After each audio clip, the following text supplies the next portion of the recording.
Hello and welcome, friends, fellow humans out in the streamo-verse. You're watching Level 1 Adventuring. I'm looking at this camera to make sure that looks pretty decent. Better than usual. Welcome to Level 1 Adventuring. I am your host and Dungeon Master Wolfe Scott. I'm not wearing my lucky rings, and I already feel all out of sorts. Let me fix that real quick. And also, let me turn off my ecstasy. Hey, what's up? Good to see you. Always happy to have you in the chat. Yes, hello, welcome, hi to Level 1 Adventuring. I'm your host and Dungeon Master, Wolfe Scott. Who am I? Those of you who are familiar with the stream are, used to the spiel by now. I am the storyteller, the resident stream host of Level 1 Adventuring, which is the channel, the Twitch stream and the YouTube channel you're watching right now, hopefully. And what is Level 1 Adventuring? We are primarily an RPG and ttrpg stream. We do solo games, group games, video, tabletop, the whole shebang. Big, high production stuff, indie stuff. We try to run the gamut. And tonight you're going to be seeing an example of that, our ongoing series of an indie RPG by the name of Firelights by FariRPGs. This will be session 5 or 6, I think, so pretty exciting stuff. Where can you check us out? Everywhere. Here, obviously. Live, I should say. And if you've missed any episodes, you want to catch up on any stories or see any of the other stories that we tell, as Ecstasy is sure to tell you, you can find us on YouTube. Follow us on all the socials, please. We appreciate your time and energy and support there. And also the Discord, where we talk all about all the games that are going to play coming up. We post memes, we chat, and soon it will be a play-by-post space there for some games as well. So lots coming down the pipeline. Thank you to Streamlabs and StreamSpell for all of the cool visual effects that you've seen starting the stream off. And if you're looking to upgrade your own stream, we have an affiliate link down below which you can use for yourself. And then help cut us back some slack too, because, help and help alike. And I would normally be thanking Tabletop Audio for the free RPG sounds, which are great.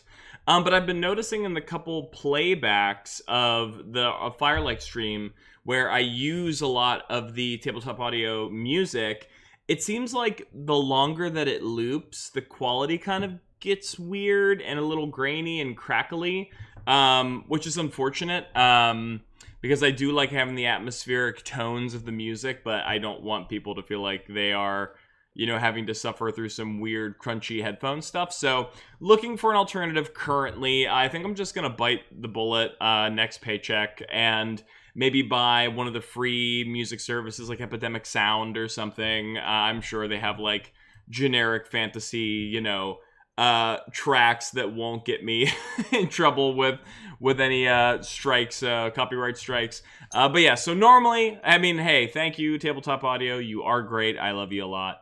But yeah, I think it's something about the browser conversion, which is just weird and doesn't work out super well for us sometimes. So we'll figure it out. But getting into the meat and potatoes of what we are about to do today. Yes, as I mentioned, we are playing Firelights tonight. I will actually switch over to our solo stream view. I'll disable performance mode so I know that it looks looking all right. Let me move this over here so you can see some of this beautiful art while I tip everybody into what Firelights is real quick. And I put this back on performance mode. Yes, so Firelights. It's a solo RPG, a storytelling game designed once again by FariRPGs. If you haven't been following the playthrough so far, this is a game that is highly inspired by games like Ori and the Blind Forest, of Hollow Knight. It's kind of a spiritual journey where you're this being known as a firelight who is ferrying lost souls across a cursed afterlife, trying to fix this like sort of broken spirit realm. Very freeform, very sort of open storytelling format. And as I play, I will try my best to explain some of the mechanics as we go along so that you learn a little bit as we go. But as you can see from this PDF, incredibly straightforward. There are 2 pages, just a trifold setup. So this is the entire game right here you're looking at, and it's very elegantly designed, very easy to play and understand. I started playing this game on stream with 0% understanding of the game before I jumped in, like never touched the mechanics before. And so far, it hasn't broken. So, and I haven't broken, which means we know what we're doing, and that's good. You can also get this for $6, I think, on their website, which should be linked in all of our YouTube description boxes, as Matt Koval calls them, the doobly-doos. I'm pretty sure it's linked there. It's $6. Totally worth the money. And a big shout out to RPD, the author of Firelights, who we have a really good running relationship with, who has linked our playthrough videos on their landing page for the game. That is so cool. I love building these like little bridges, these little relationships in the RPG community. It's super fun. But yes, that is sort of what Firelights is in a nutshell. And so let's take a look at where we were before and where we are currently headed. Okay, so brief, quick recap. Who are we? You're looking at them right now. Our Firelight, which once again, the Firelight is the character that ferries the souls of the dead to their last destination. The Firelights themselves are kind of going extinct in this cursed afterlife. We are the last Firelight that we know about. And our name is Last Wish. So we are sort of this singular spiritual entity. We operate kind of like as a hive mind. We don't see ourselves as an I so much as a we. Although we are the last of the we's, the last of the Firelight. So it leaves us in a very interesting place existentially. But yeah, we a long time ago, we hatched out of a cocoon, a stone cocoon in a temple, trying to figure out who we are and what our purpose was. These otherworldly forces called the Protectors started guiding us through the world, telling us that we had to save the souls that are trapped in this place known as Penumbra and the Veil. And we had to do so by relighting the beacons, these large fires that are supposed to guide the dead to their final resting places that were extinguished long ago. And along the way, we've made some discoveries, some of which are in the lore of the game, and some of which we have created, through our own storytelling apparatuses, as like the dice and my wild imagination have led us. But long story short, we have lit a couple beacons, trying to ferry some souls to their final places. We were hunted by a few of these dark creatures called curses, right?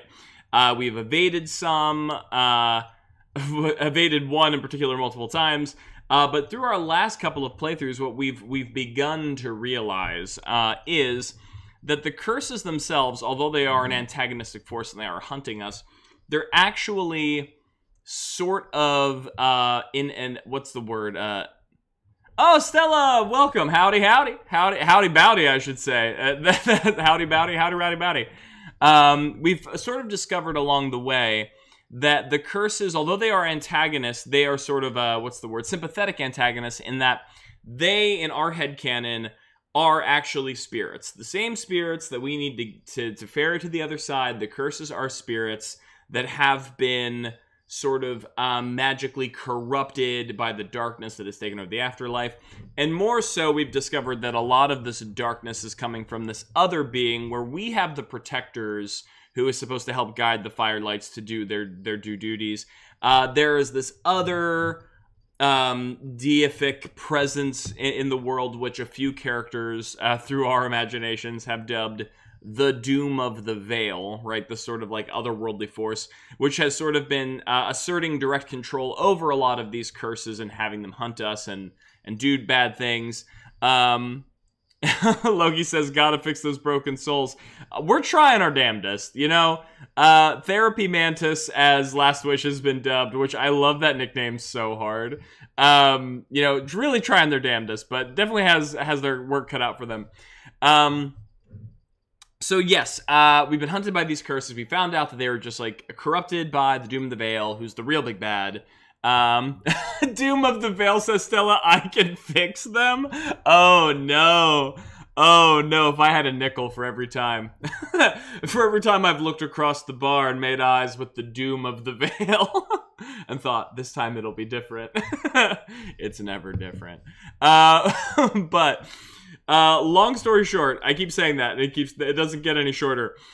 Basically, in our last session, yes, but are they hot? Of course they're hot. Their name is the Doom of the Veil. They're likely the hottest person any of us have ever seen. If you have the name The Doom of the Veil, absolutely. But we were guided by the protectors to this particular area on the map, which Firelights does have this very unique generation method for maps, which, Stella, I know you shared the new way to... Toddy says that's so funny. It is. We have a good chat. We have a good funny chat here. Stella, I know that you shared with me this new way of generating the cards, and I did not look into it yet because I had a crazy week. So I'm still going to use this way until I figure out the better way. But the Firelights has a very unique map generation system where the same cards that you're using to draw, to figure out your story prompts, also build a map. So it's like a very cool little setup here. So this is our current map that we've been exploring. But the protectors led us to a particular location because there was a curse there, a hollow, which is like a giant worm, this like vacuous worm. There it is right there. That like gobbles souls up and like the earth around it alike. And we went there and we were sort of urged by the protectors to go there. Oh, because we also, and this is very important for this session coming up, we met the collectors, which were another type of NPC that we created, who are sort of these spiritual beings that like collect, obviously, and archive information and special relics about the afterlife and the spirit world. And from them, we bartered with them some things that we found, and they gave us like a scroll, sort of let us look upon the ancient cosmic knowledge to know that the curses are just, you know, warped spirits.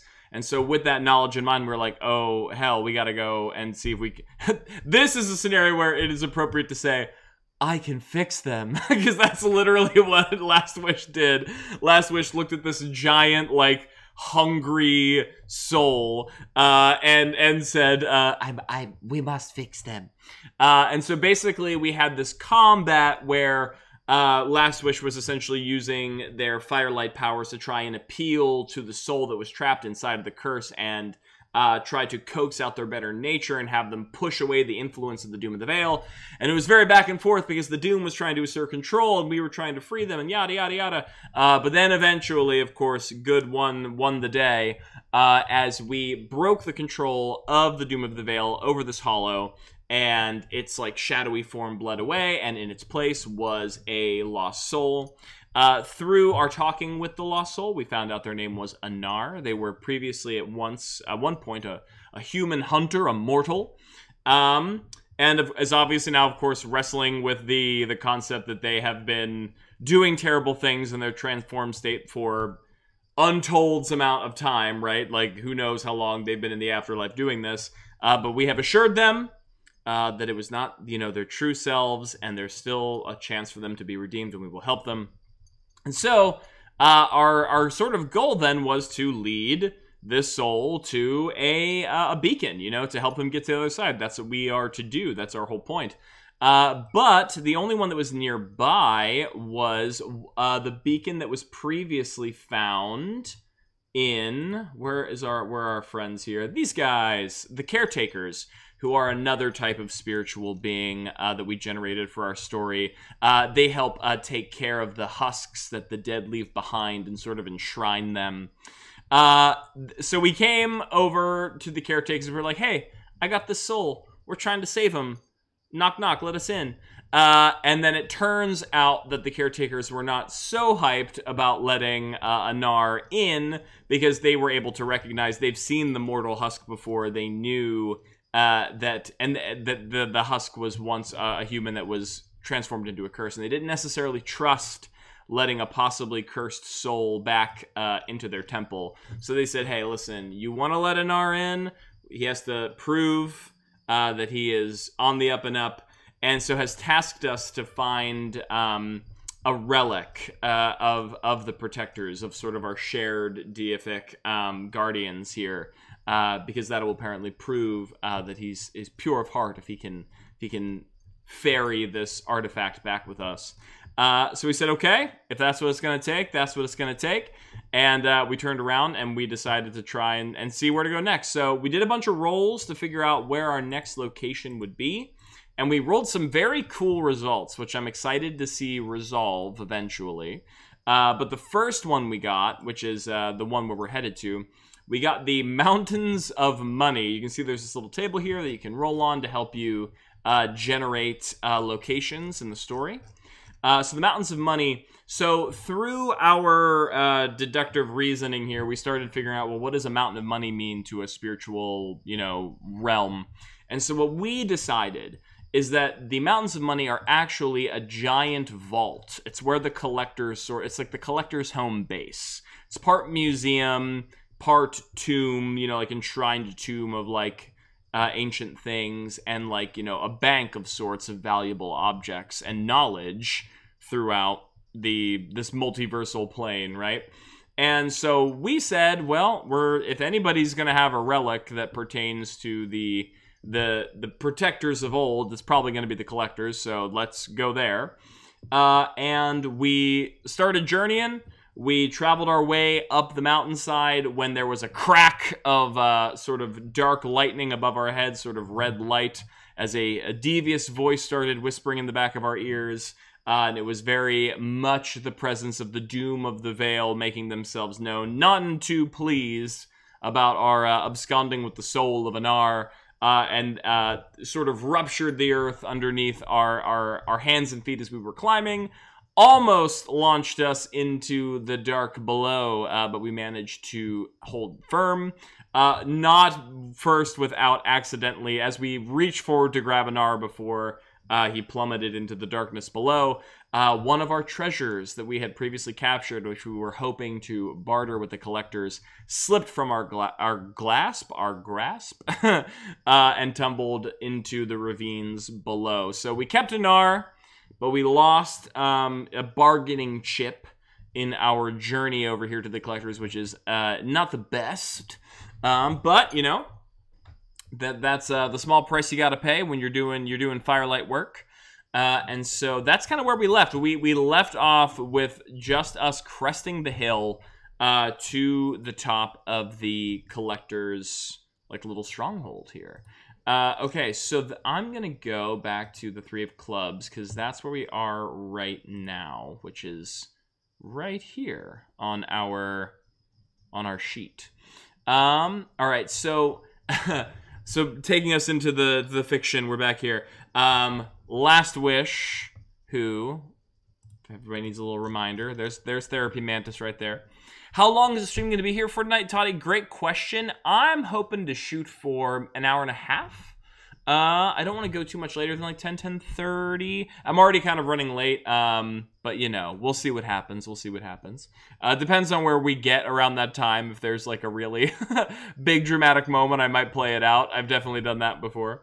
But so Last Wish, a bundle of spindly carapace and red rags, throws their arm over the top of the rocks, hoist themselves up, and breathing heavily as Last Wish is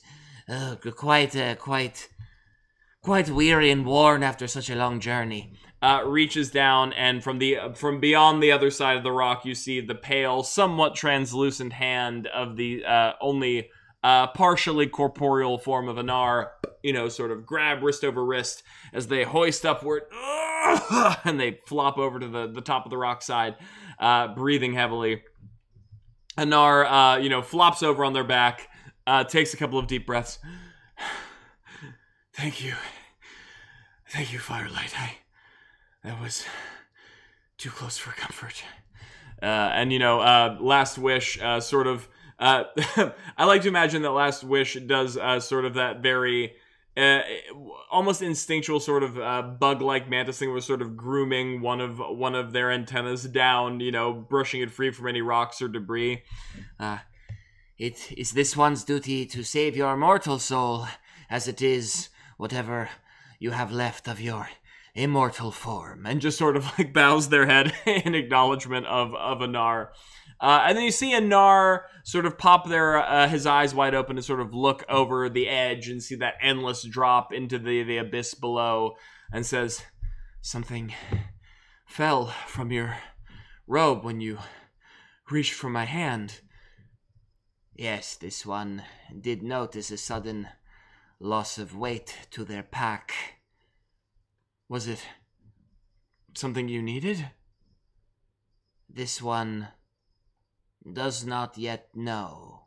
Last Wish will say as they crane their head over towards the outcropping of stone, which is just beyond their shoulders. As we can see, we are now sort of crested at the peak of the mountain, and I'd like to imagine, I'm trying to imagine what the doors of the vault would look like, and in my mind, we sort of have described in, like, so far, that the collectors are these very tall, lumpy beings. They're covered in all these rags and leather satchels. You can't really tell what form they really have because they're so draped in, like, trinkets and satchels and cloth. But the two defining characteristics that we've described about them so far is that, number one, they have multiple long spindly limbs that sort of emerge out of their cloaks to interact with things and findle with things. And we've also talked about how they're masked, right? So they have these masks, which they don't necessarily have full-on expressions painted across them, but they have symbols. They have, in that language of spirit, right, these different painted symbols or scenes in the language of spirit across their fronts, which, depending on what kind of mood the collector is experiencing or what kind of information they're trying to convey, the masks will actually shift inside and around the cloak, almost like they are filled with a near infinite amount of masks, right, with different things painted upon them. And that mask is what will appear to showcase, you know, what the tone of the conversation is, or the overall vibe of the information being granted, right? Those are pretty much our two primary characteristics about the collectors. And so when I imagine the entranceway to, like, where the collectors call their home, I'm kind of imagining it's almost similar. Like, there's, you know, this huge cavernous rocky I was gonna say cavern, but I already said cavernous. Entrance, you know, it looks like it's like born, cut and carved through the stone, but it's obviously sealed shut.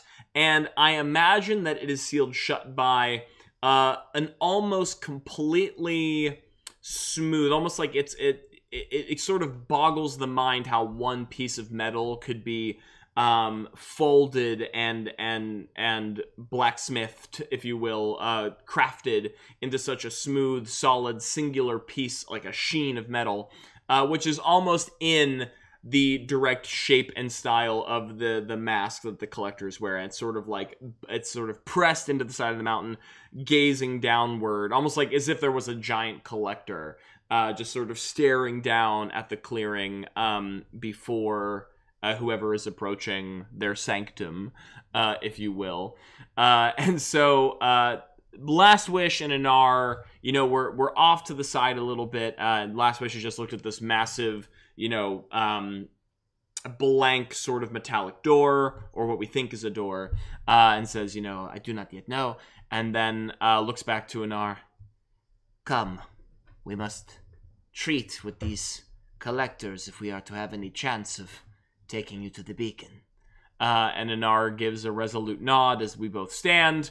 We catch the rest of our breath. I think there's probably a moment where, like, because our staff kind of levitates around us whenever it's not in use. I kind of imagine that it's like it's levitating by Last Wish. Last Wish grabs it, like hoists himself up, and then like extends the end of the staff down towards Anar, who like grabs it, and then like Last Wish, you know, hoists them up back to their feet so we can walk together towards the door.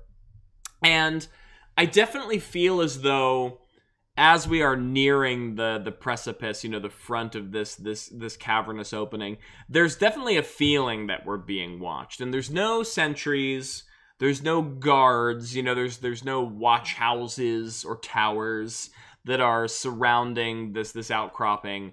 But just like being in front of this massive visage, this metallic almost face of the collector door, you definitely get a feeling. If if a Last Wish had hairs on the back of their neck because they have a bug-like carapace, they would be standing on edge. But we definitely feel as though we're being watched. And we approach, and we get like a certain draw distance ahead, and Last Wish almost like stops to extend a hand outward to almost introduce well, apparently I'm being told to sleep, not yet.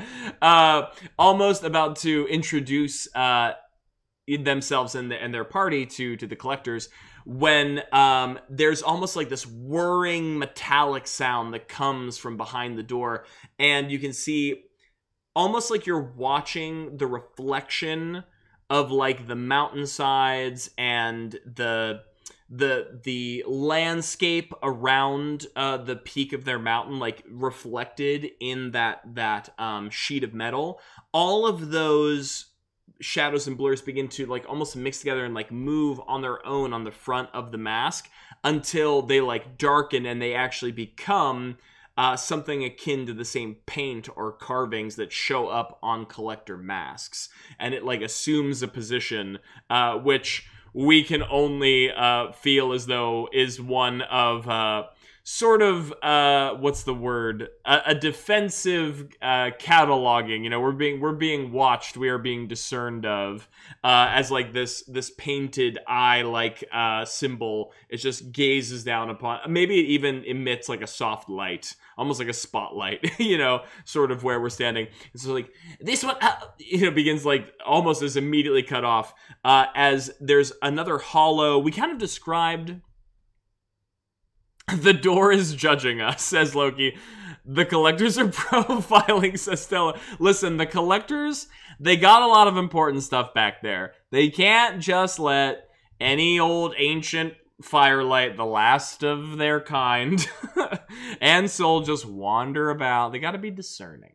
And I think when I kind of don't know. I've played with this idea that like the caretakers all sort of shared one collective personality.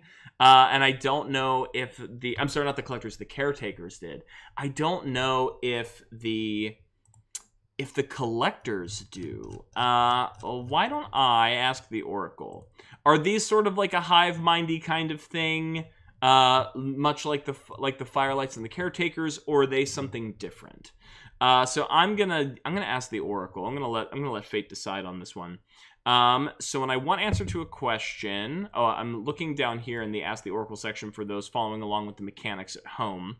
If you want to ask the Oracle a question, you draw 2 cards, you roll 2 dice, and depending on the likelihood and the sum of your dice will be the answer.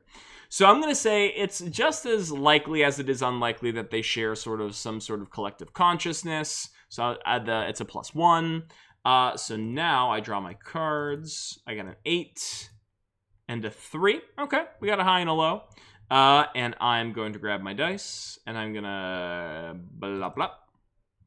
Okay, so it is a 5, because I said it was going to be a +1 on that. So that means we are higher than one card, lower than the other. So I have to specify my question in like a yes, no way, right?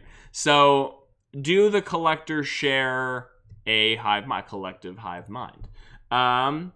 So I got shade because one was higher and one was not higher, so it was not a full success. So yes, but interesting. Yes, they do. I feel like I have to put this on their sheet. So the collectors, yes, they share a collective mind, but what is the question? But they have a collective personality, because I do like the original personality we gave. Maybe they have a collective personality, but they do not have a collective, like they don't share thoughts. You know what I mean? Like they are, they have a collective personality, so they essentially operate as the same being, but they do not have shared experience. I'm gonna write that down. So they don't share memories, which I guess makes sense, because if they all remembered the same thing and they all like then what would be the point of collecting a giant vault of, like, information if, like, just one of them could know everything all at once? Everything Everywhere All at Once. Go see the movie. It won a bunch of awards, no spoilers. But, yeah, maybe that's what it is. So they all kind of share a collective personality. They all will largely operate in the same way, but they all are individual beings to a degree. And I think what I also want to do, I'm going to, can I make a new tab? Oh, no, I can't without making a Twitch tab. That's interesting. Okay, let's go over here. I'm going to have a name generator just in case we need specific names for all of the different, hopefully we don't make ourselves a giant list of new collectors, but, you know, if we meet a couple that need specific names, then we can do that. I always think, okay, yeah, this is good. This is a good one. This one's just a basic, generic fantasy name generator that we can steal from. Okay, so that's what we know for now. So Last Wish goes to announce themselves. They're cut off. The mask shifts and creates this judgmental, discerning symbol, which clearly announces that the collectors are present. And then we hear that same sort of whimsical, almost mocking laugh that the collectors have, like, but it's like echoes outward because it's like coming from behind this massive door. It almost sounds like it rumbles like thunder throughout the valley, which probably is absolutely bone chilling to hear up close, you know, just sort of like just out in every direction. And, you know, we sort of recoil, then not expecting it to come from the mask. And then the, you know, the symbols shift and you hear that strange whirring and grinding metal sound as if there's some sort of unseen mechanisms happening behind the door, as the symbols like shoo, shoo, shoo, shoo. Yes, exactly, Loki. That was the main inspiration, I think, for the mask, like, through line was the happy mask salesman. Absolutely. I think that, like, immediately triggered in my head when I got this art. I was like, oh, this guy. Absolutely. Just with way more arms and way less faces. And so we hear that resounding outward, and we see the symbol shift, and it almost becomes a face, a painted symbol of curiosity. And we can sort of, there's like an unsettling silence for a moment. Well, well, well, how curious. Two unknown travelers finding their way in a place most precarious. Who does approach the vault of the collectors? And Anar, with a face that is like full of shock and confusion and fear. I don't know if Anar's ever seen a collector before their time of becoming a curse, and we have only interacted with the collectors in a very minor capacity. Looks to us as sort of like the de facto diplomat, if you will, when it comes to interspiritual being relations, as Last Wish sort of recoils for a moment. This one is known as Last Wish. We are the last of the Firelights, the guides, the shepherds of lost souls to their final resting place. And like as Last Wish is like giving this you know, very poetic introduction, the mask sort of changes into one of like sort of flummoxed disinterest. Yes, we are quite aware of what you are, Firelight. We are aware of many things. And then, you know, sort of like Last Wish cursing to themselves from under. Yes, of course they do. We come in search of knowledge, treasure, like all who approach the Collector's Sanctum. You are no different, Last Wish, even if you are the last of the Firelights. Loki says that voice is very punchable. That is definitely the feeling we want to give off. Like, the collectors are so self-important, but they are so essential to, like, how the afterlife kind of functions. Like, everyone, I think, low-key kind of understands the collectors are the worst, but without them, there would be, like, such a loss of knowledge in the realm that, like, they kind of have to deal with them as much as they do not want to. And, of course, with our ever-patient, our ever-kind Firelight Last Wish, would never think that. Last Wish, of course, We would never think that the collectors are an integral part of the veil. But I think everyone else who is a little more judgmental than Last Wish would agree with you that the collectors are very punchable and likely deserve punching. And so, yes, Todd, you are correct. The collectors are head-ass but needed. Head-ass but needed is going to be on a new t-shirt. I might make that. I might have to design a collector mask that says head-ass but needed on it. I also really want to commission an artist to make a very good Last Wish t-shirt and have Therapy Mantis on it. I really do. I think that's a great... Oh, it's such a great title. But, that being said... interrupted once again, Last Wish finally, like, sort of takes a more assertive step forward. Yes, this one is looking for information, looking for relics of the past. You see, we were led a great while away by the caretakers, our allies in spiritual endeavors. For this one, Anar, as we extend our flaming staff in the direction of the spirit of Anar, who is still, you know, I would say probably shoulders cowed in a little bit, still a little unaware of how to handle themselves before this rather imposing and dismissive figure of, like, the massive collector face here. As you well know, it is the Firelight's duty to ensure that souls can be ferried to the other side. In order to do this, we require that Anar prove themselves to one of our caretaker allies by means of ferrying a piece of the protectors back to the caretakers to prove themselves worthy.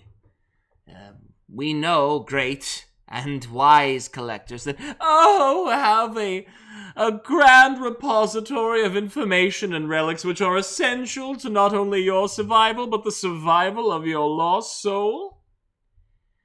Yes, that is what this one is saying in so many words. like Last Wish cannot bring themselves, I think, to, like, check the collectors, especially in their position.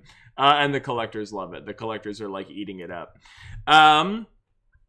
Why, if that's the case, Last Wish, the final of the Firelights, we likely do have what you seek.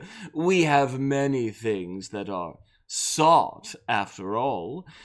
But it begs the question, as, like, the face changes once again, to one that sort of gives us a feeling, an overwhelming feeling of, like, gimme, you know?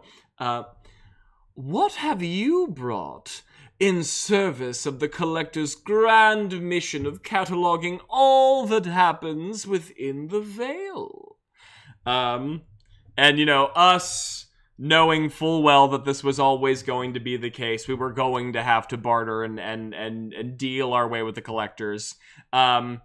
We reach into our cloak, and, you know, I think immediately Anar, the light bulb finally goes off for Anar, knowing the full consequence now of us losing that one relic in the mountain pass. You know, that was gonna be a possible ticket into our way in here. Now that we don't have it, it's definitely changing our position. But Last Wish rummages through their cloak and produces, I wrote down exactly what the treasure is. Oh, yes! We produce this geode, sort of like half of a chunk of rock, and this was a piece of the Statue of Hope, which actually was broken into pieces when we fought Anar as a hollow spirit. It shattered portion of the statue, and on the inside, the geode, the statue, kind of has this gem-like innard, which reflects light, and it looks like a field of stars, you know, because the Statue of Hope was all about using the stars to sort of calculate fate and how that can bring people hope, like help guide their destiny, right? So we can see those different facets of the constellations and starlight within the geode itself. And we, reveal this from our cloak, and we take a few steps forward, and we say, "This one has brought to you a treasure most rare and valuable.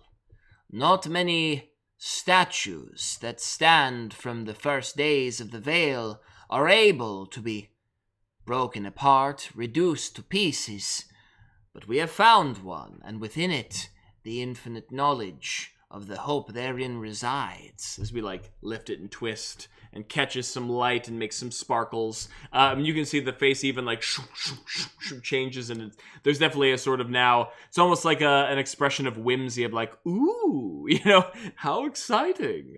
As we hold it forward. This is what this one has brought to you, in hopes that you will share your infinite wisdom and great catalog of valuables, oh great collectors. As we sort of bow our heads and hold the stone aloft.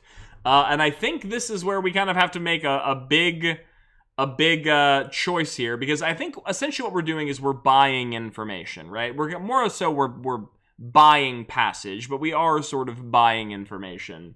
And I think we're going to have to do that, and we're going to have to do that with only one treasure, which is not a huge bonus to our roll to help us get inside. So we are going to have to rely on a little bit of luck here. So let's open up our dice and our map. So these cards are discarded. We're going to pull 2 new cards to see what our possible challenge is. Oh, and they're very high. They're both very, very high. They are high cards indeed. No. All right, so then we're going to refresh our little dice roller here. And I'm going to close my eyes because I'm already afraid of what we're going to get. So I'm going to roll twice. Oof, that is not looking like enough. That is going to be only 6. And we would have to be the 10 at the lowest. So I think it is quite sure to say that the collectors, there's we're holding it aloft. There's a face of whimsy, and excitement, and there's a calm that falls over the clearing for a second, and we're almost we're collectively waiting to hear the mechanisms open and the door whir and open in front of us, and then there's a sort of, "That's it? That is what?" "That's it. You've climbed an entire mountain to an ancient vault filled with secrets before time began, and you bring us a rock?" "To be fair, this one brings you more than... It is a very fancy and a very nice rock, Last Wish, but it is a rock." Well, you see, contextually, the rock is... We don't much care for the context you're applying to your very nice rock, Last Wish. We do believe that it does hold some historical value, but it alone, to buy you passage into this fabled place, well, it just falls a little short. Loki says, "Shame we can't offer the treasure of friendship." Yeah, I think it is very clear that the collectors, they don't wheel and deal in friendship. Toddy said, "Damn, they got a rock and one of Dwayne Johnson."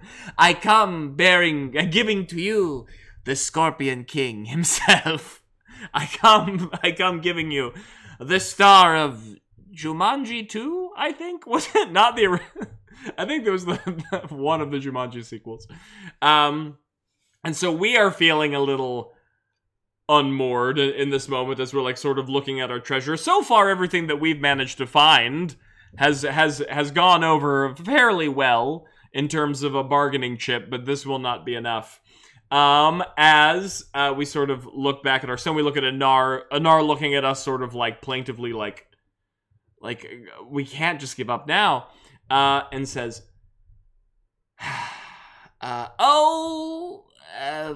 Magnanimous collectors. You see, it is imperative that we find ourselves into your most fabled vaults. This one understands that it has done somewhat of a disservice in not supplying you with a treasure equal to the value of passage into your halls, but perhaps this one can still afford their way through. After all, if this one were to amass more treasures, things that you would find most valuable, perhaps you would then, along with that very fine rock, this very fine rock indeed, yes, you would allow us entrance into your vault. And the collectors think this over for a moment. Well, I'm sure a firelight, the very last of the firelights, as you so often remind us, will find themselves in a position where they will uncover most interesting trinkets. We hope some a little more interesting than others. It's like Blast Wish sort of slowly puts the rock back into their cloak, sort of like recognizing wasn't quite what they were looking for. We will, in fact, cut you a deal, Last Wish.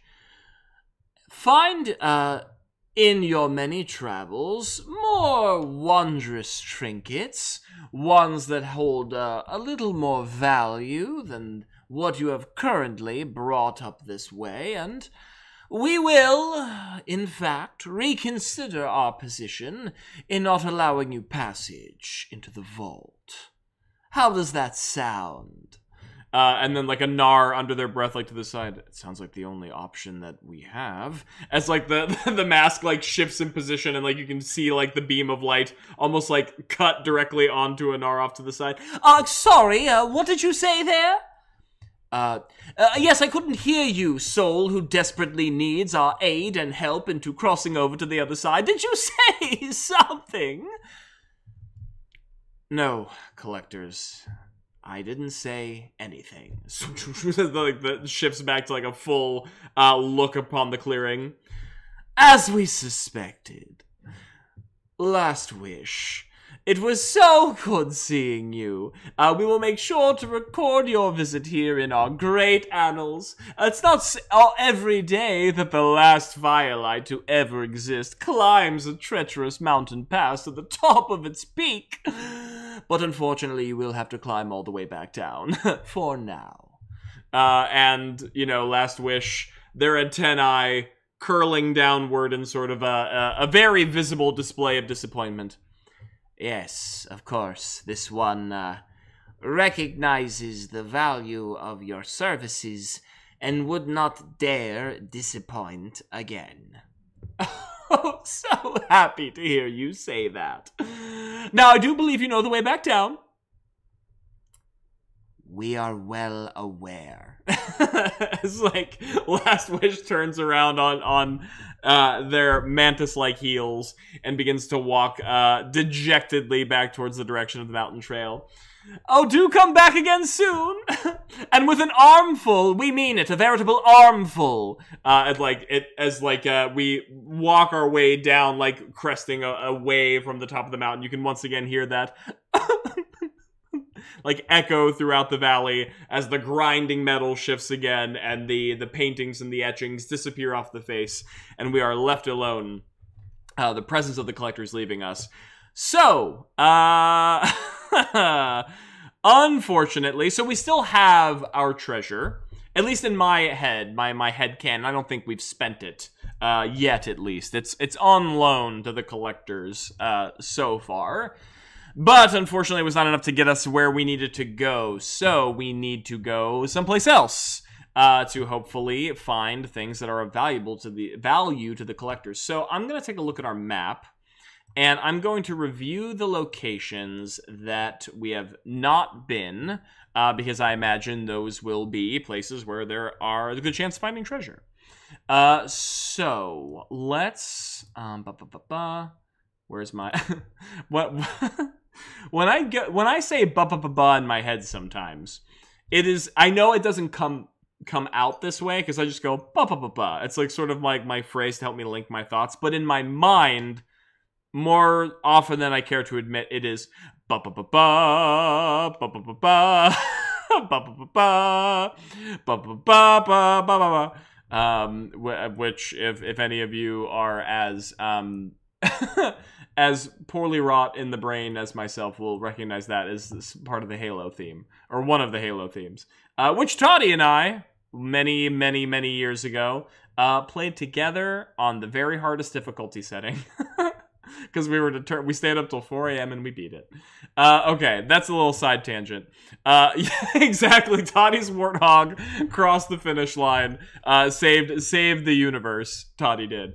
I was mostly just there for the vibes and the ride, quite literally, as the warthog crossed the finish line. Okay, so let's take a look at our map. Loki says, I didn't get it to point it out. I mean, yeah, it's like, I think it's a very small part of the motif of the overall song, but for some reason, it's like an earworm that just is, it's like lodged in my head. I can't get it out.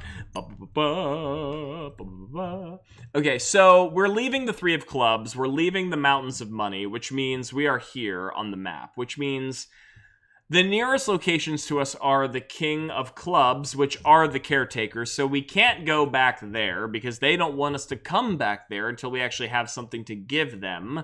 So, nothing doing there.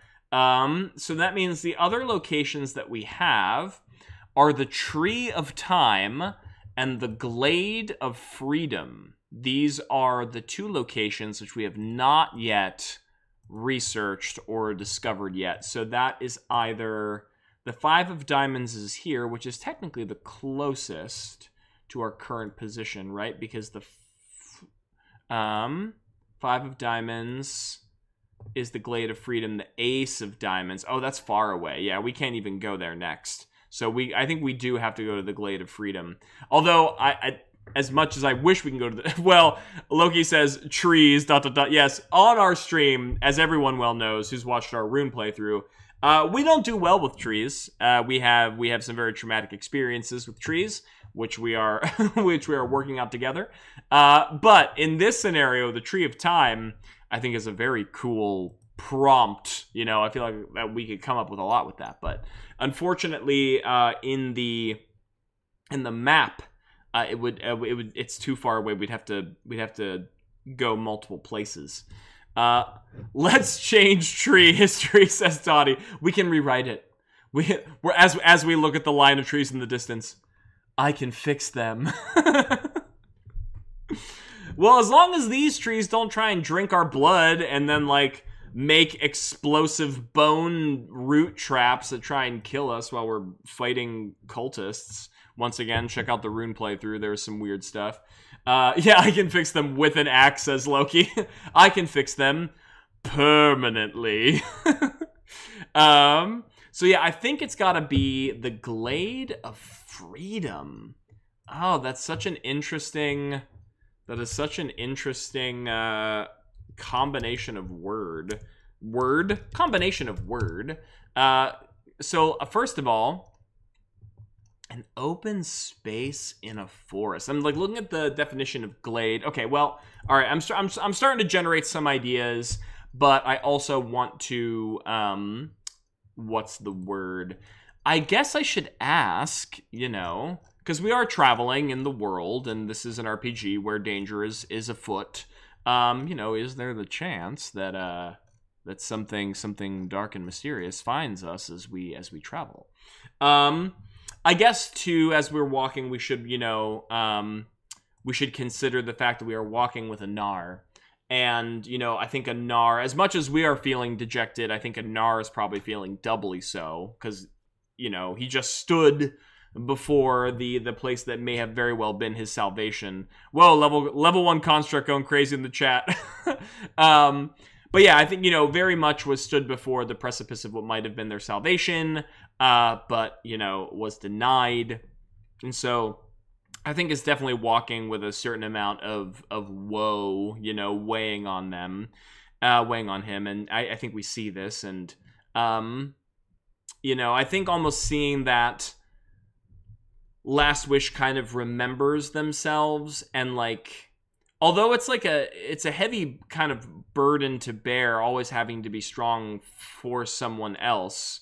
You know, I think they realize, Last Wish realizes that this is part of their duty, whether they like it or not. Like, they are the shepherds of lost souls, and they have to remain, stalwart in the face of adversity. Otherwise, it's going to lend doubt to the spirits. And as we discussed, the longer a spirit stays in the veil, and like the more they lose hope and like their sense of self and their connection to self, they do wither and they fade, and they also become more susceptible to corruption by the doom of the veil. And we also are very keenly aware that Anar has already been corrupted once, so who's to say that it can't happen again?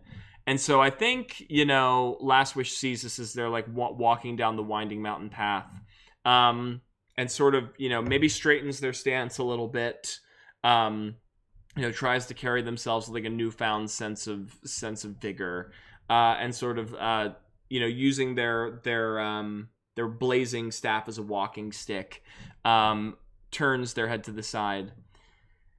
This one cannot help but notice there is a great weight upon you, Anar. And Anar sort of flippantly sort of like huffs. Yeah, was it that obvious? This one understands why you would be feeling defeated in this moment. The collectors have proven to be difficult allies to coerce into our mission, that is for sure. But also, do not lose sight of the strength that you have already displayed in your short time back as your familiar self. You have shed the darkness of the doom of the veil. You have reconnected with the memories, with purpose. And you have stood before another agent of the Protectors, and you, of your own volition, have taken upon a great task to prove yourself in their eyes, which I also understand might not feel entirely fair. This one understands might not feel entirely fair, given your circumstances. And Anar nods his head, solemnly. That's one way of putting it. This one would like you to know that no matter how long this journey takes, if we are turned around once, twice, 3 times more, this one will not abandon you. This one knows that you deserve the rest which you have been denied for so long. And so long as I draw breath, this one draws breath. They will ensure that you find the solace that you seek. And Anar lifts his head. I'm gonna get them straight, I promise. Lifts his head and looks at Last Wish. There's I think a sense of kindled hope again throughout, lighting up his eyes. Thank you, Last Wish. I didn't doubt that you would stay. And there's something of a smile behind the mandibles of Last Wish's, bug-like face. Then this one is already doing its duty, as much as it can. Now come. We have a ways to go before we reach the Glades of Freedom. And then they will continue to march. We have our little moment of heartwarming therapy mantis moments. And then we have, I think it's only fair to see if there is perhaps danger lurking around here, right? So I think what we should do, let's see. When you act in the face of adversity, when you are evading danger, I think we should first... I guess we should get an answer from the Oracle, right? Let's start with that. is there the possibility, you know, is there something nefarious waiting for us out there as we march? Oh, these are discarded. And also we lost a face card, which, as we know, sucks.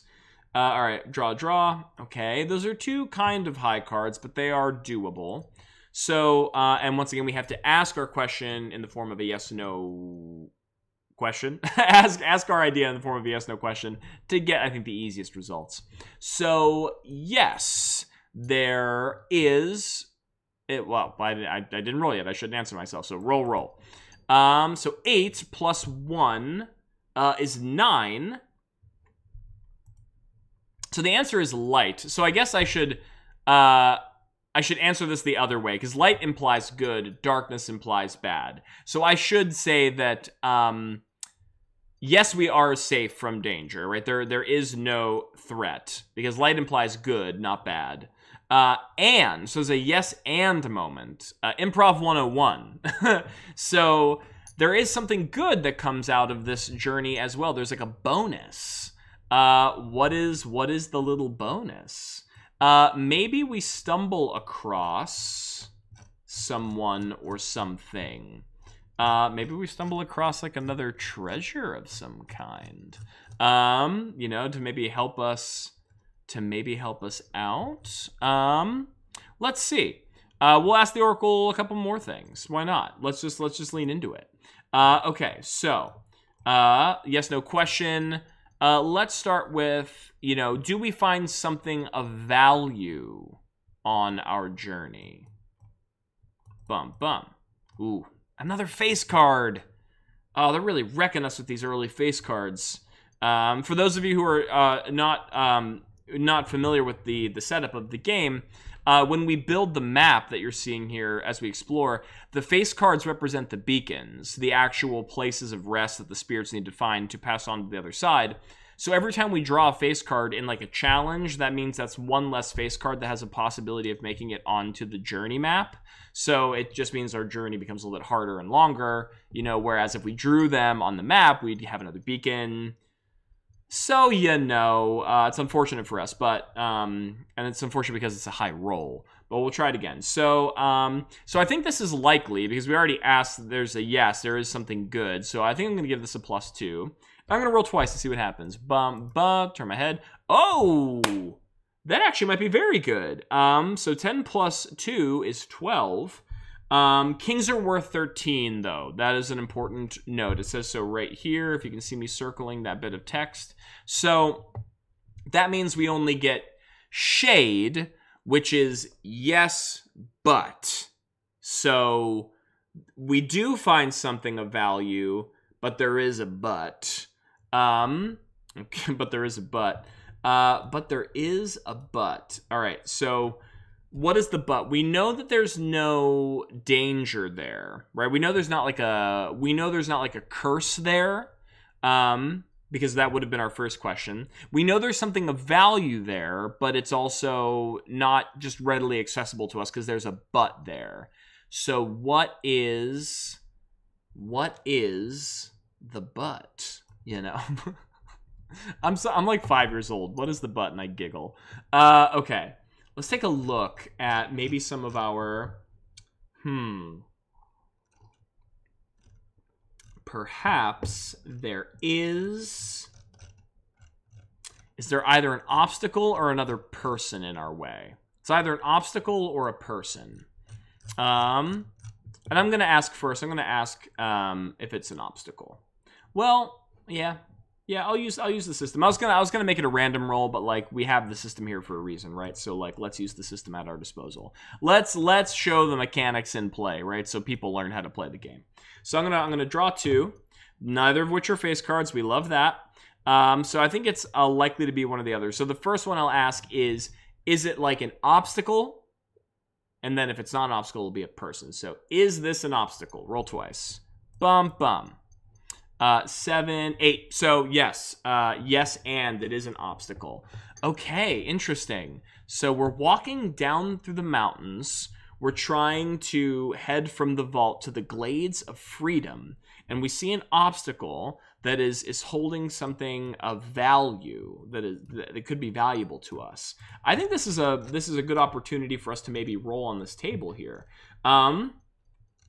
So the thing that I think I want to roll, I'm going to roll a couple dice, but I think primarily what I want to roll is themes and events, right? Because we know it's not a person, and we're not discovering a new region.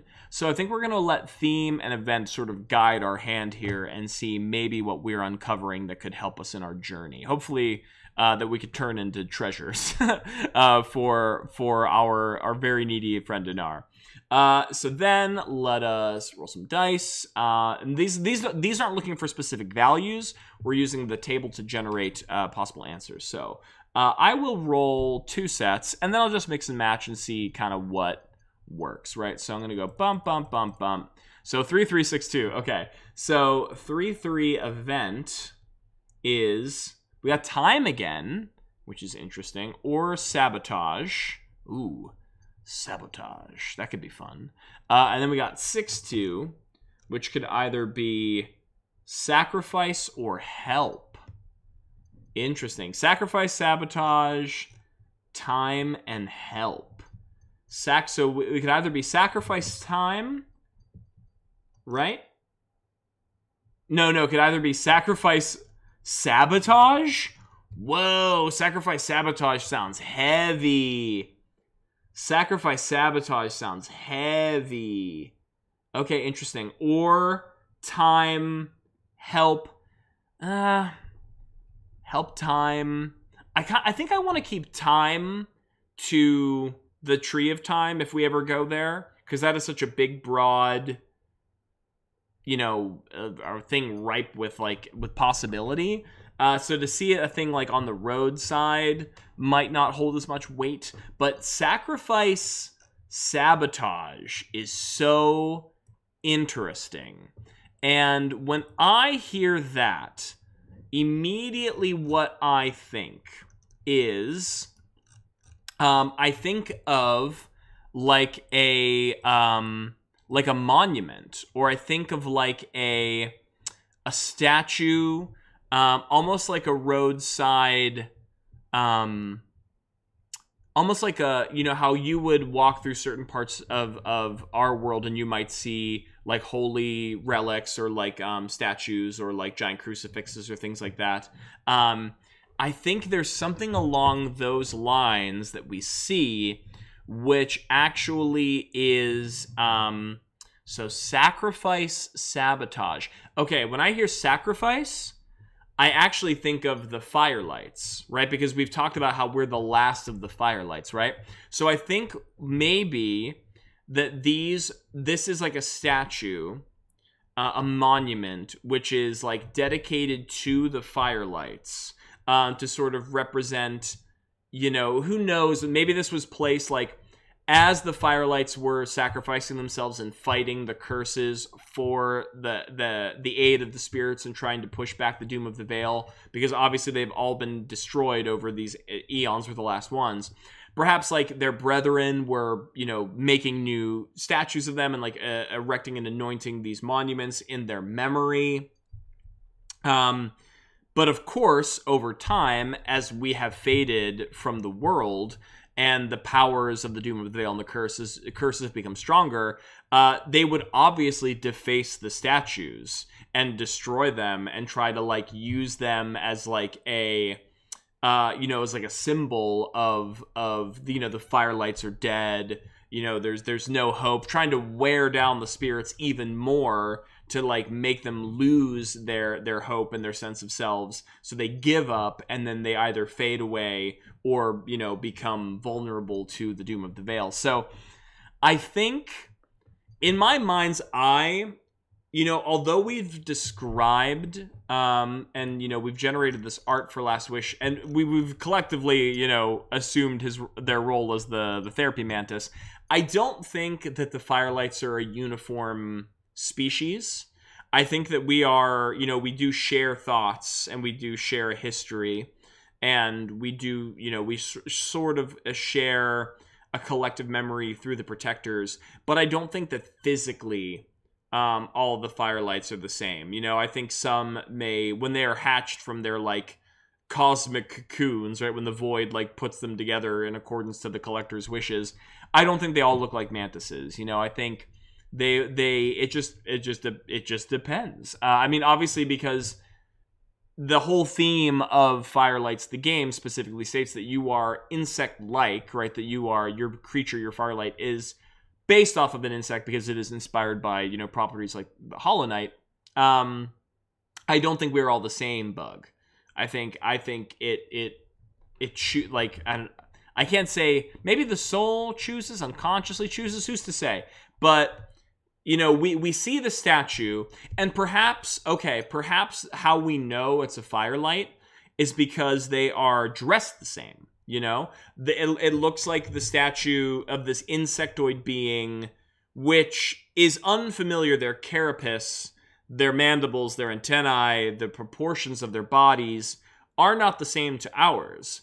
But, you know, the robes, the clasps, the symbology on the clothes, and of course, the walking stick, the staff, which I think would normally, if the statue was not defaced, you know, probably be burning with, you know, a semblance of the beacon light. In fact, interesting.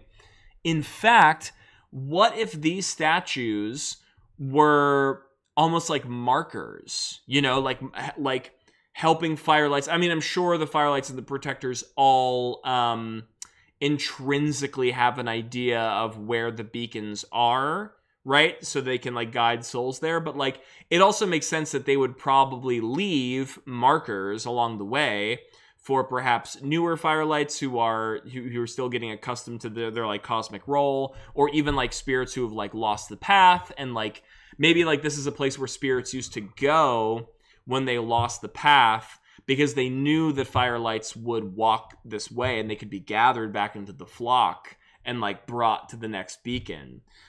In fact, what if there are, in this very moment, what if there are like lost souls there? And we know that they are not, because we asked if there was a person there per se. We know they're not a fully interactive NPC like a Nar is. They are more like the fractured spirits that are like on the edge of completely losing their like wholeness.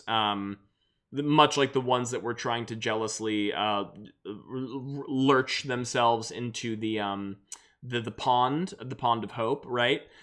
Because they are so disconnected from their like from their spiritual identity. But perhaps they're like there, almost like it's oh man, it's so creepy now that I think about it. It's almost like they're waiting on a train that will never come. You know, they're just like a bunch of like half translucent. They almost look like they're partially mist. They're looking like withered and like emaciated, and like their faces are also almost like worn away, almost like they have no spiritual mental identity, so that's reflecting themselves in their bodies. Like they don't have any denoting features or markations. They are becoming just more like nothing, essentially. But they're all sort of just like waiting there. And, you know, and I think because it was sabotaged, right? I think that like it's definitely battered and broken. And there are chunks of it like on the ground. And perhaps there's even like graffiti, if you will, of symbols in the language of spirit that, you know, or like sort of like a perverted dialect of it, you know, almost like a speech, like a forbidden speech that is born of the curses, you know, maybe like symbols like that are like emblazoned into the stone. Which are like very much, you know, denoting that the curses have won, the Firelights are no more, you know, they will not be here to save you. Loki says Simspeak. Yes, it is written in the forbidden tongue of Simlish. Goosey Baba, Dorsky do?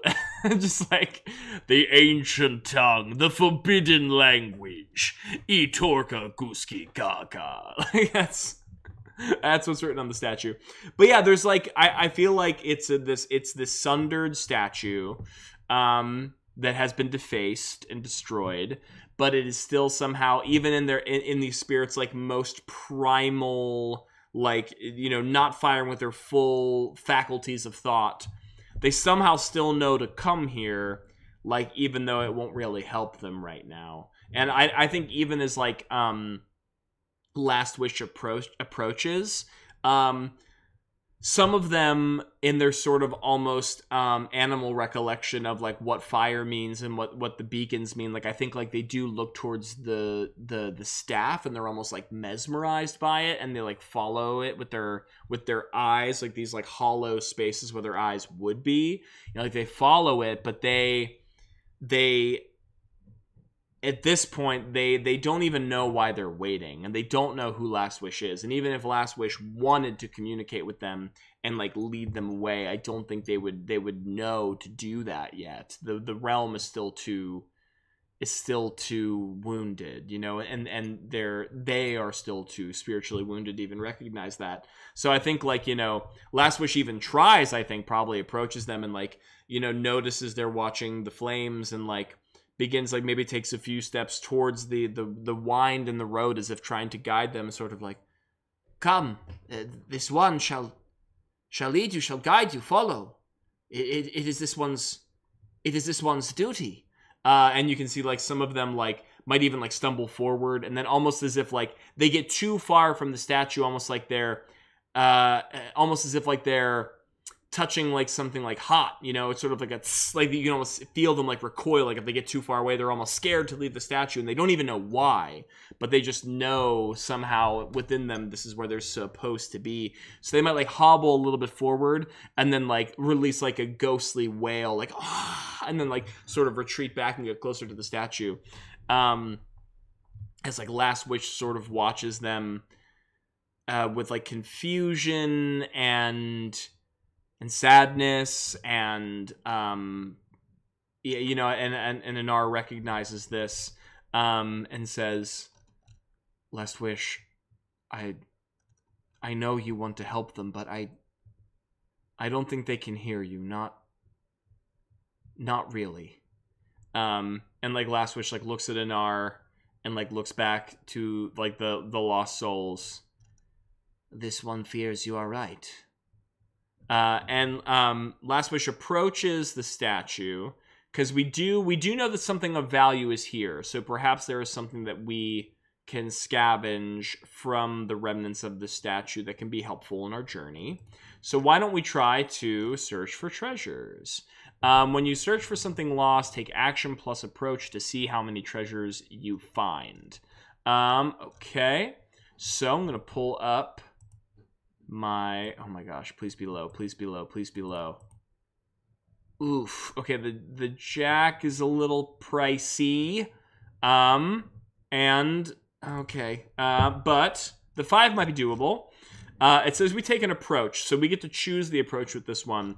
And I'm gonna say once again, we know Last Wish. They're very patient and good therapy mantis.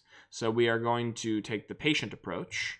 Slow and steady wins the race. We're going to roll 2 dice. Ooh, bang-a-rang. So that's 13, 11 plus 2. How much are jacks worth? We might have crit succeeded that. Jacks are worth 11. Hell yeah. So 13. So if we find treasures, we find 2 treasures. We find light. Oh, that is grand. That is grand. That is grand. That is grand. Okay, so let's go back to Firelight. This is where I've been keeping a measure of all of my treasures. So now I have 3 treasures. So what do I find in the statue?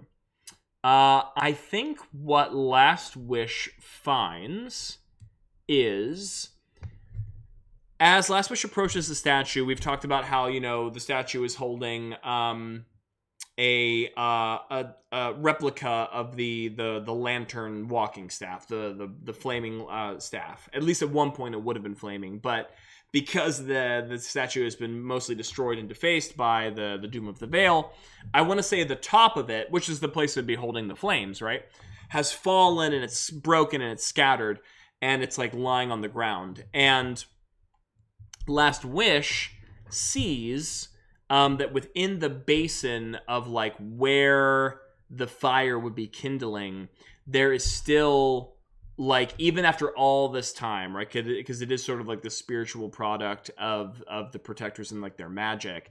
I think there are like chunks of that like ever burning birchwood, like the inscrawled birchwood that we found in the actual beacons themselves, and maybe like some embers, like some coals that are still glowing. You know, they're still. It's almost like if it can just be breathed proper life into life, you know, energetic, magical life again, then it could, you know, burst back into flames and help lead people forward. But for now, while the Doom is in control and the Firelights are weak and the Protectors are distant, it can't quite burn with the same strength. And so, but those pieces, those like ever burning pieces, I think are pretty valuable. I think those are pretty important relics. So I think that's what Last Wish finds. And so I'm going to write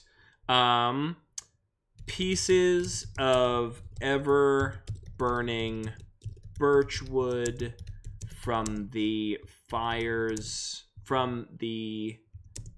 of the beacon statues. So, yeah, sure. Piece of the ever burning birchwood. Fires of the beacon statues. I'm gonna put in parentheses +2 because we still have 2 handfuls. Maybe you know, Last Wish, who I assume ever burning is a cool adjective, right? That's all those years of dungeon mastering, and might use that in wrestling. Hell yeah, Toddy, absolutely. I don't know. I'm trying to think. Would a wrestler be ever burning? What would be ever burning in a wrestler? Their hatred, their power, their rivalry. Couple things I guess could be ever burning, but yeah, let me know if you drop that in any announcements. So yeah, I think we do find these pieces of ever burning birchwood from the fires of the statues. Logi says rage. Oh yeah, ever burning desire. Ooh yeah, absolutely. The ever burning desire to win. Oh yeah, that's good. Yes, please use that. So yeah, I think we do find some treasures. Hey, we need them, so let's grab them. And I think like as Last Wish like scoops them, I think all firelights are kind of inherently a little fire resistant. I think that's like part of our supernatural powers. So I think like Last Wish just kind of like reaches into the coals and like the birchwood and like grabs it, and you can even hear like Anar can probably hear from a distance like a little as like, you know, the flames like touch Last Wish's carapace, but like there's no pain. There's absolutely no reflex or flinch. It's like I imagine it's almost like to Last Wish, it's almost like a soothing sensation, you know, like when you run like warm balm over like a wound or like warm water over your body. It's like strangely pleasant.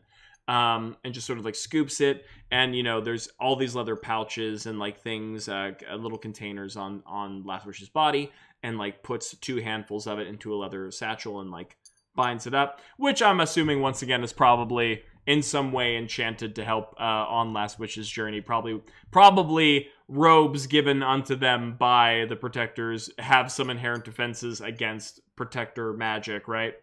So probably won't light Last Wish on fire, but you know, binds it up, puts it back into their collection of treasures, and like begins to take a few steps back away from the spirits who are watching this happen with a sort of feral curiosity. Like they don't know what Last Wish is doing, and a part of them recognize Last Wish as something important because, you know, they're carrying firelight, but also they're tampering with the statue, which is the thing that they're supposed to be, you know, cowering near.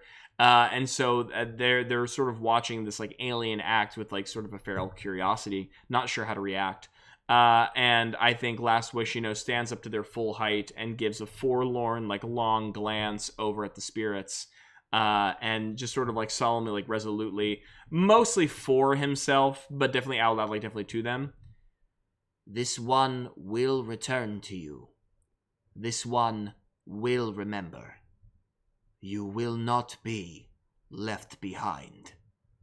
And just sort of like says it at them, knowing that the knowledge will not actually resonate, but perhaps it brings Last Wish some sense of completion, or some sense of needing to go on, and will, give them one last long look as they just stare blankly back, and turns around and begins to march away from the statue. It's all that they can do for now. The statue's broken. They can't fix it, and they can't save the spirits there. So just has to take what they can, the memories, and move on. Which is sad, but at least we got something to help. All right, so that would take us... Let me look at my map. So if this was here, so that event kind of happened in between, which means now we are actually entering the Glade of Freedom. Freedom. Let's go back to the journey. 5 of diamonds, the Glade of Freedom. Okay, so what do I hear when I hear the Glade of Freedom? And this is interesting. So I have some ideas. It's gonna be weird, but I think it'll work. Okay, so the Glade of Freedom. First of all, I had to look up the word glade. We looked up glade versus grove last time as well. I think we played because we had rolled both glade and grove, and we were like, what's the difference? So the grove is it's pretty much a collection of trees in a forest. It's a space which is dotted and occupied by many trees. Whereas a glade is a relative space of emptiness, a clearing, if you will, in a forest. So surrounded by trees and in the midst of trees, but in and of itself is not completely overpopulated by trees. So an interesting distinction. Learned something new in that exchange. So I think what we see is we're walking down from the mountains. We can see the trees in the distance. We can see the forest that would make up the part of the Glade of Freedom. And so we choose to walk that way. And through the mountain path, we see on the roadside, we see the statue, right? Eventually, we make our way into the forest, and Last Wish, of course, constantly sort of in a somewhat silent communication with the protectors. Antenna always sort of errantly twitching and sort of collecting almost like spiritual radio waves from their beings, their guides beyond. Well, I was gonna say the mortal realm, but this is sort of the immortal realm, between realms, if you will, in the Vale. Is sort of being guided by their urgings, right? And so is being led to this clearing almost outside of themselves. And I think once we find it, so this is what I'm getting in my mind's eye.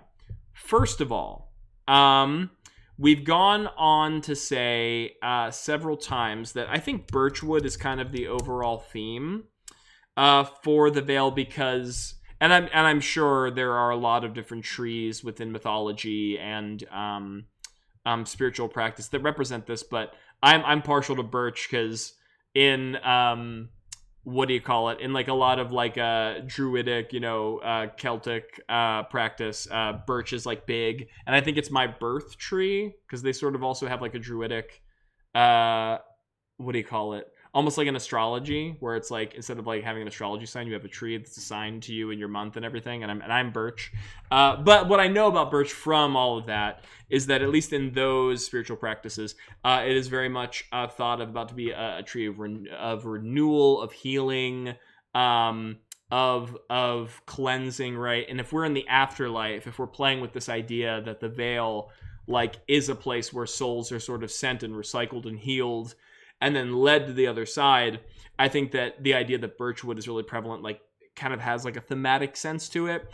And birch is really cool looking. A lot of birch trees are mostly white. And actually, I had a birch. I think the tree in my yard as a child was a birch tree. It's big and white and has black stripes on it. It's cool. Anyway, so I think we're gonna play with the idea that it's a birchwood forest.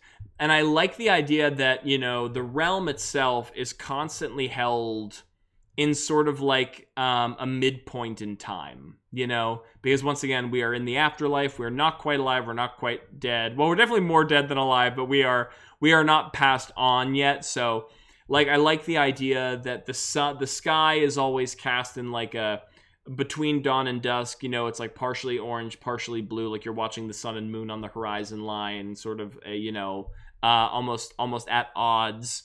So I like the idea too that perhaps the trees reflect this. You know, perhaps it is a birchwood forest, but they constantly look as though they're in like this autumnal state. You know, they're not fully shed their branches to let on through winter, but they're not like, you know, fully in bloom. They're not green.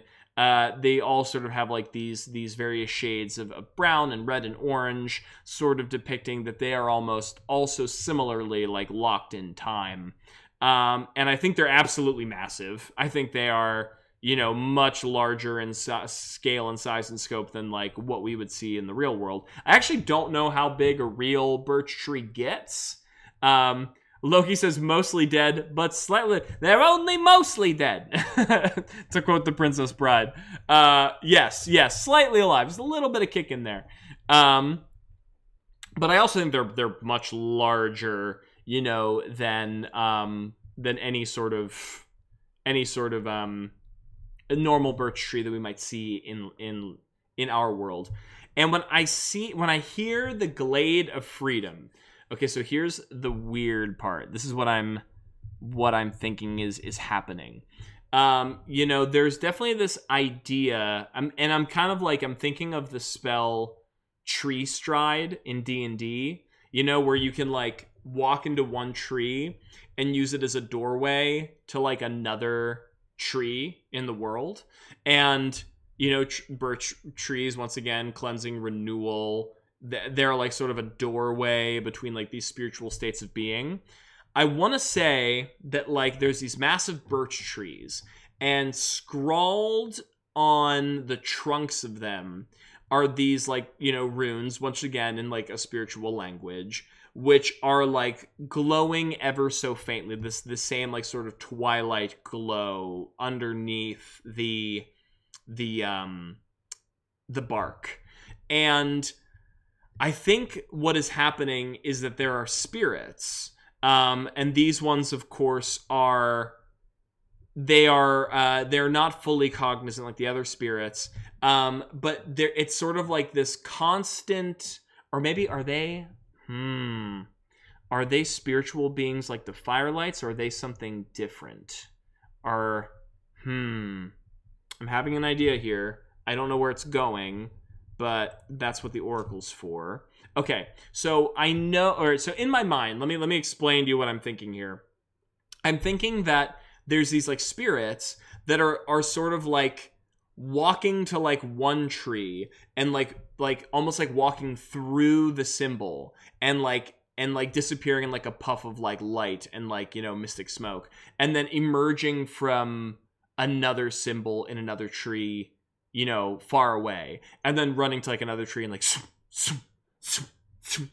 you know, like teleporting in between all of these different trunks, stretching across the entire valley and across the entire forest, even probably connecting several different forests across the face of the veil. You know, it's almost like this is like when I hear freedom, I think these spirits are just allowed to sort of run free, and they are allowed to experience spiritual autonomy and take themselves all across the afterlife, no matter sort of where in the veil they'd want to go. They need only like walk through one of these portals, which are like built or inscrawled into the trees, and they are, you know, they find themselves wherever they want to be. I think depending on the spirit, like obviously a lost soul might not have full cognizance of why it's doing this, or even why it's important to remember these feelings of freedom, and like you know, maybe it's just doing it because it knows that it has to travel and it has to walk and it has to go, but it doesn't know where. So maybe a lot of the spirits are that a lot of the lost souls like are just going through the motions of traveling through the different portals because they feel as though it's bringing them some closer to something, when really they're just in an infinite loop of like traveling endlessly through doorways that will never end, you know, because they don't know any better. But I guess, is there is there a spiritual being here, kind of like we had the caretakers, that exerts some sort of control or knowledge over this place? I think is a question that we should ask, because it might introduce like a new character. So I'm going to open up my thing here. I'm going to toss these aside for now, and I'm going to go beep, bop, okay? And the question is going to be like, is there sort of like a spiritual being here, like a firelight or a caretaker that has some sort of like cosmic significance? And I'll take my dice, and I will delete the original result. I think it is just as likely as there to not be, so I will say it's just a +1, and I will close my eyes and roll twice. 11, 12, which is higher than both. So yes, and. So what is a being? Oh, this is interesting. What is a being? Oh boy, this is like the exciting and the scary part, where you have to create a whole new bit of lore, like right on the spot. Okay, so we can maybe even use this a little bit, to help us. Let's do event and story. Okay. I'm gonna roll 2 things again. Bump, bump, bump, bump. 1, 1, 6, 5. So 1, 1 is lead and soldier. I don't love soldier, but I like lead. And then 6 and 5 is protect and brewer. I don't love brewer, but I like this idea of leading and protecting. I don't love brewer. Brewer and soldier don't really make sense for this place, but leading and protecting do. What are they? I almost want to say they're like they're treants, but like, is that like a little too derivative? You know, or does it like really matter if it's derivative? Everything is derivative when it comes to fantasy. But okay, they are leaders. Shepherd, yeah, shepherds work too, Loki. Although we're kind of shepherds too, in our own way. Leaders and protectors. They are in the Glade of Freedom, so we have themes of like, we have like the theme of the forest. We have the theme of running. We have the theme of like letting loose, of exploring. I almost see almost maybe like a wild hunty kind of vibe, you know? Maybe they're sort of these beings that maybe they're not treants, but their clothes are almost like draped in autumnal leaves and branches that almost give them like an antlery kind of feel. You know, they're like hooded in these leaf cloaks, and they don't travel through the portals like the spirits do, because that's sort of like what the spirits are supposed to do. They're supposed to use that to help them find their way and like experience exploration and like the feeling of being completely unbound by mortal form. That's like the point of this place. But they are in the treetops, you know, and they are inhumanly quick, and so they are able to like keep pace with spirits that are even transporting themselves off of great distances, because like it's almost like they like jump and they'll like explode into like you know a puff of like of scattered leaves, and then somewhere else in the world they'll like remanifest and like be able to keep tabs on the spirits that are traveling through their trees, and like make sure that they're not being you know, kind of until they're ready. I think this is a place where spirits would go. Oh man, okay, wow, okay. I think this is a place that spirits would go where, you know, as far as we know, they step into a portal and they appear on the other side, right? So it feels like it's an instantaneous travel. But the spirit doesn't experience that. The spirit steps into a portal, and in that moment, they can experience, who knows, the amount of time, you know? And when I hear freedom, I feel like they're able to give unto themselves experiences in life, or the approximations of which that maybe they never got the chance to. Things that are very important, they feel that is important for them to experience before they can cross over, you know?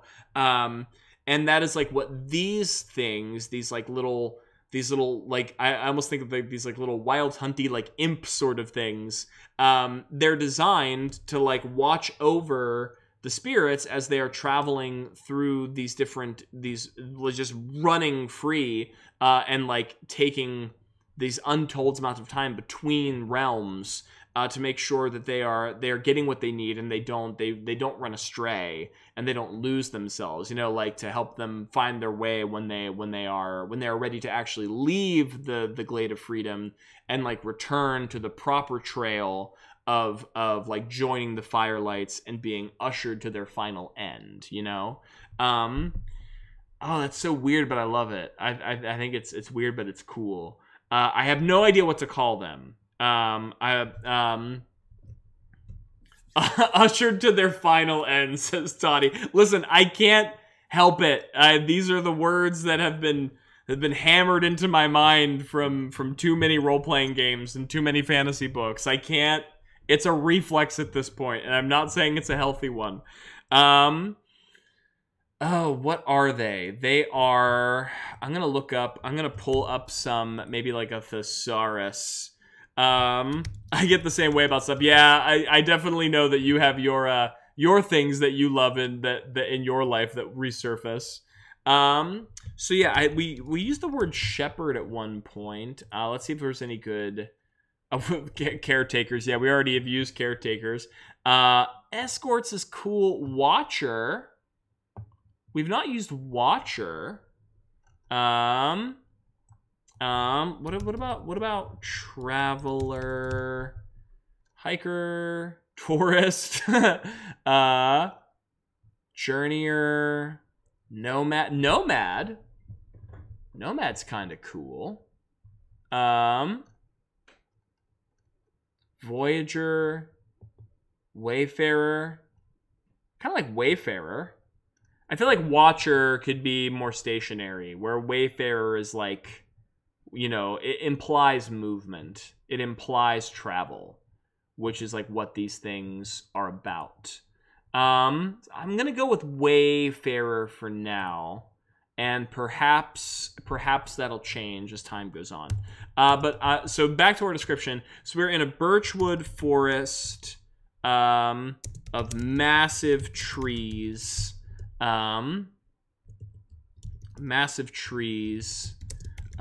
Trapped in an eternal... Here we go. Here we go, Todd. Do you like words? Trapped in an... I'm going to say they're not trapped, but they are locked in an eternal autumnal embrace. How about that? Let's use all of our fancy words. So they were in a massive birchwood forest locked in an eternal autumnal embrace. The birchwood trees have runic portals etched into their bark. Oh goodness, etched into their bark.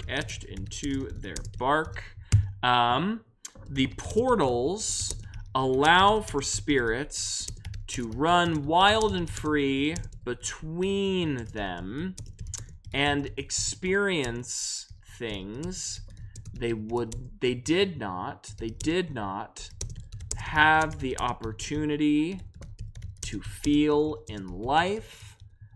This freedom, I'm going to put in quotes, of experience and action allows to help them come to terms with their passing and eventually join the Firelight flock to be given unto the beacons. Okay. And so the Wayfarers, specifically, are these tiny... I imagine they're, like, small. I imagine their bodies are small, but they're, like, cloaks of branches and leaves are, like, very long. You know, so, like, when they like, perch on branches and, like, look down at people, like us in a moment, like, it trails down almost, like, it, like, hangs below them. I think the silhouette of them is, like, you know, like, big birchwood antler kind of things, tiny bodies, really long, billowing leaf cloak, you know, is, like, what I'm seeing. So they have these tiny, I almost want to say impish forms, long draping cloaks. Wow, I cannot type tonight. Draping cloaks of leaves, a crown of birchwood antlers.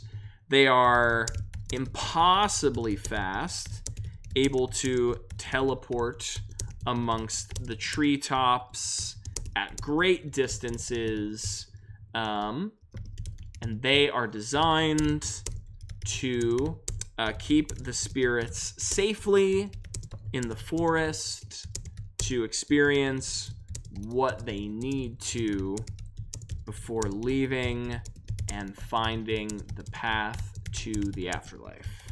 Okay, so those are the Wayfarers. I can't wait to generate them some art. I'm almost getting Skull Kid vibes. Speaking of, like, Legend of Zelda, you know what I mean? Like, imagine like a Skull Kid in terms of, like, how they, like, walk and they're all sort of, like, weird and sort of janky, but they're super fast and tiny. No, obviously not malevolent. I don't think they're malevolent like especially in Majora's Mask, right? I don't think it's like that kind of vibe. I think they're helpful. They're definitely another spiritual being that aims to help the spirits.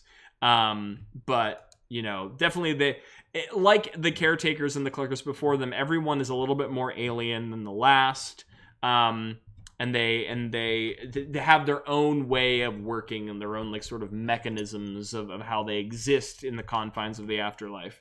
And so, yeah, I think, like, Last Wish and Anar are, like, walking through the forest, and, you know, we're in the distance, you hear, like, and, like, you look and there's, like, a flash of blue light and you see a spirit, like, run and then, like, hit another tree, and there's and, like, behind you and disappears, and then and we're sort of just, like, we have our guard up almost because we're not quite sure how to feel, and, like, it is almost, like, sort of gives a sense of paranoia how fast everything is moving around us, and, like, how erratically, and, like, appearing in one place and disappearing in another. And that's when we begin to hear, like whistling in the treetops, you know, like the wind and things that are clattering about, like branches, but also maybe something else. And you almost hear a giggling or a tittering above our heads as, like, you look up and something moves from one branch to another, or you think it's out of the corner of your eye, it's almost too fast, and, like, a few leaves drop down, and then we keep walking, there's another, like, psh, psh, and into the other parts of the tree, until we find ourselves in a clearing, right? Which I think is probably outlined by a small series of stones, right? Like in the middle of this, like, mostly, well, I would say at one point it would be mostly a green, like, hilltop, but we know the Doom of the Vale is sort of slowly poisoning the realm as we know it, so probably a little patchy, a little gray and brown, you know, not doesn't have the full breadth of life that it once did. But, like, you know, once again, we get that feeling that we're being watched, and this time it is incredibly literal, as, like, Last Wish and Anar lift their heads, and you see perched all around us from the top of the trees looking down are these figures with their antler-like hoods. Do they have faces? There's a part of me that likes the idea that they just kind of have big unblinking eyes, almost like the Majora's Mask, but like because we already have the collectors have masks. The caretakers have just hoods with like vacuous faces underneath. So maybe they should have like proper faces. But what do they look like? Maybe they look like oh man. Maybe they look like, you know, when you see the knots and like the wens in a piece of wood that like looks like a face, you know, it's not quite, because we were playing with the idea that maybe they were treants before, but then we changed. We went a different direction. Maybe their bodies are still primarily wood-like, even though they're much quicker and sprightlier than like a lumbering tree would be. But maybe their faces are that, like they're just like knots of wood that are twisted up, and so that sometimes they resemble like a full face. Sometimes they might only resemble like a mouth and like two misshapen eyes, or like what have you.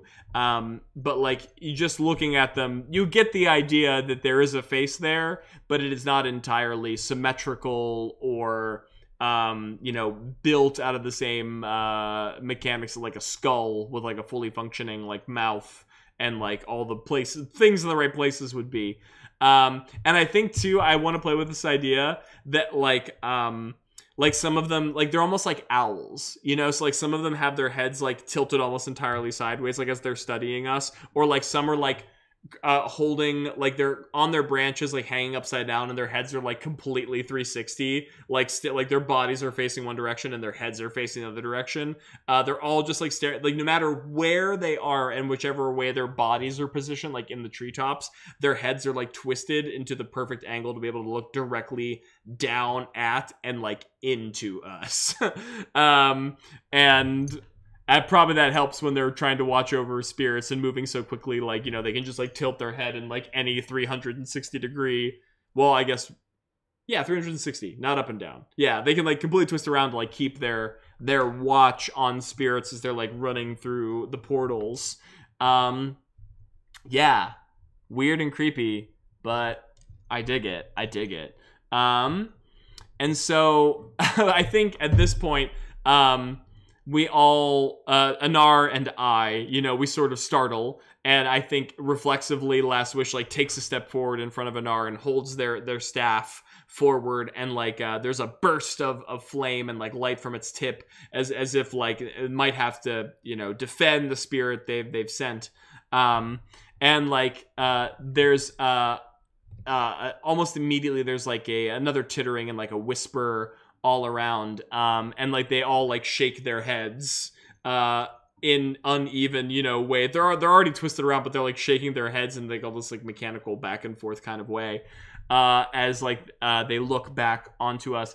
And I think when they speak, I'm gonna play with this idea because there's so many of them, you know, it's like they finish each other's sentences. Like one will begin to talk over here, and then without missing a beat, like another one will begin to speak from over here. You know, it's like they all are able to seamlessly connect each other's thoughts and like sentences. And so like we step before and we're like, you know, we light up our staff as Anar like sort of reflexively steps behind us. And there's like that tittering once again as the heads like shift forward. No need to bring out that firelight. This place is too volatile, too flammable for that. You know, just sort of like all around us is like we're like sort of like looking back and forth. You call this one Firelight. How do you know what this one is? And there's like another tittering is like they all like leap into different positions too, some closer to different branches, holding themselves in all these like alien angles as their head twists forward. We know many things about the Firelights. We've seen them come through here many times, like all around us, as we're sort of like we're walking a slow semicircle around Anar in the center, as like we're trying to like collect our thoughts and see if like the the repository of information that the Firelights ancestors have, like, light up in our minds about these beings. But we're also trying to defend Anar at the same time, so it's a bit of a we're at odds with ourselves and our impulses at this moment. You know of the Firelights. Are we friend or are we foe?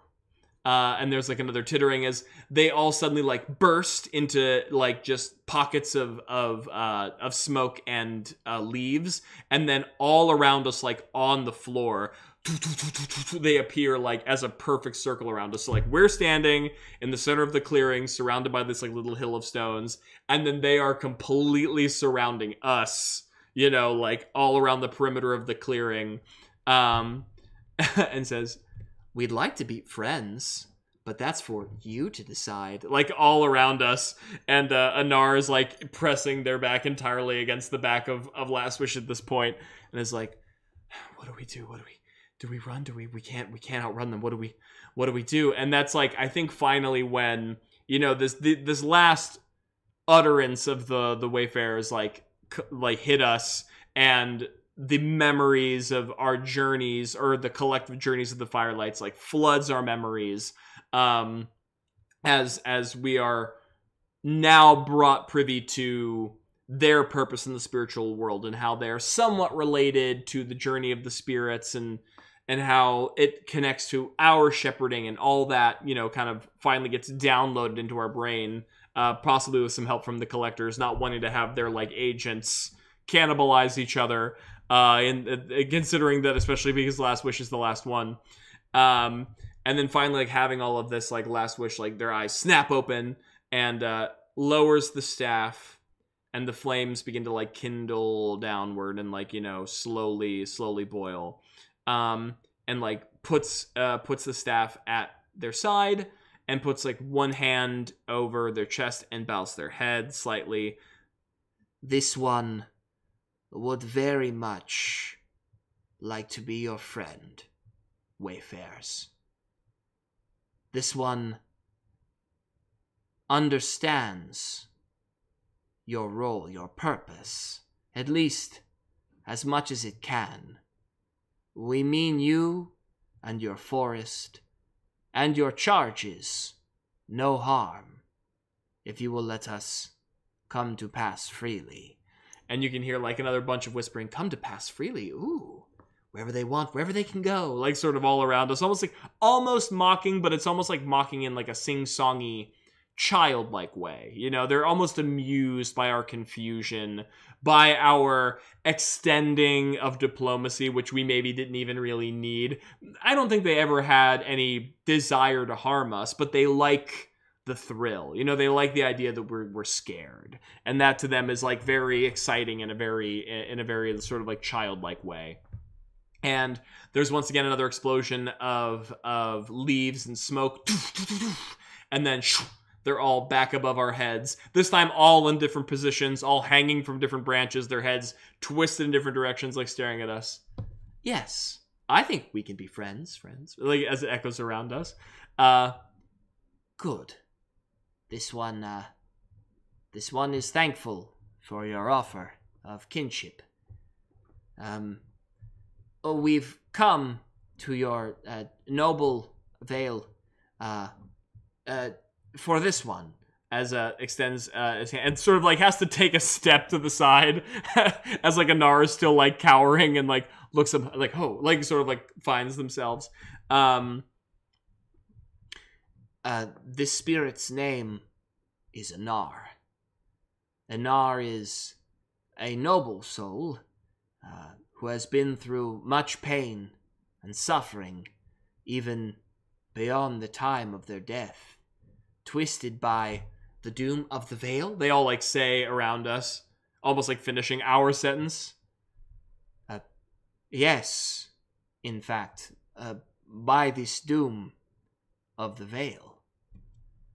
We have seen others like him, others who have been twisted. They all say like in unison, "twisted," together. I see.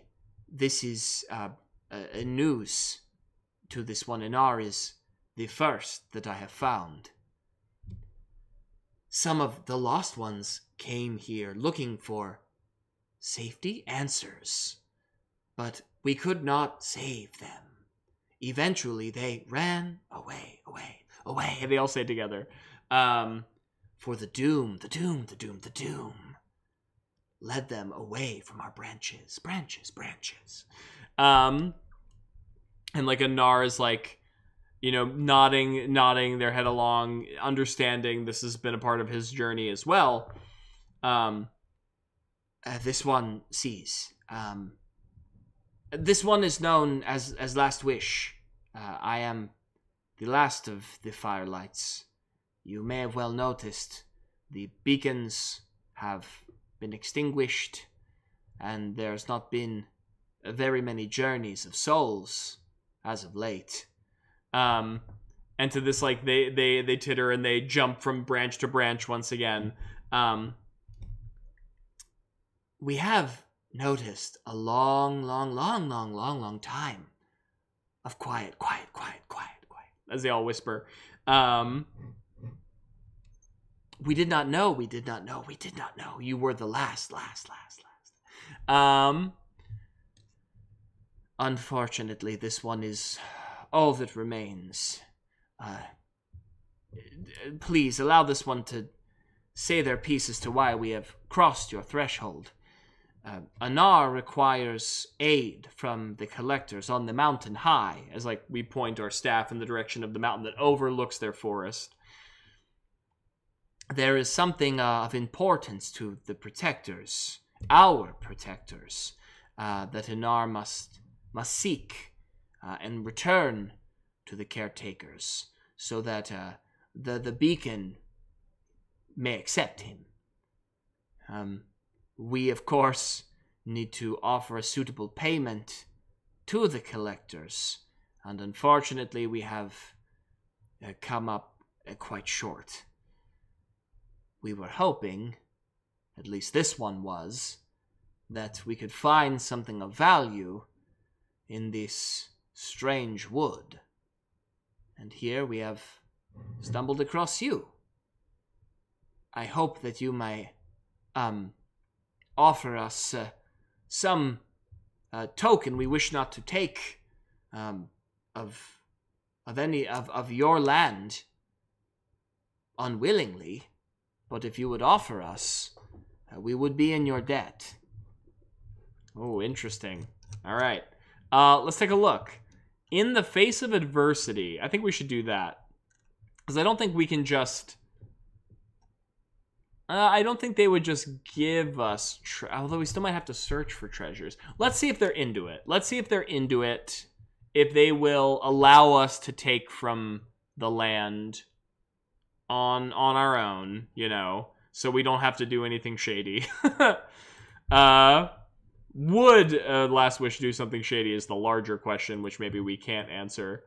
But we'll see if they're into letting us take of the wood. A 9 and a 7. Okay, that's like pretty decent. So we're gonna take the patient approach as we always do, and we're gonna roll 2d6. Oh no. So that's a 7, which means... Whoa, excuse me, that came out of nowhere. Apologies.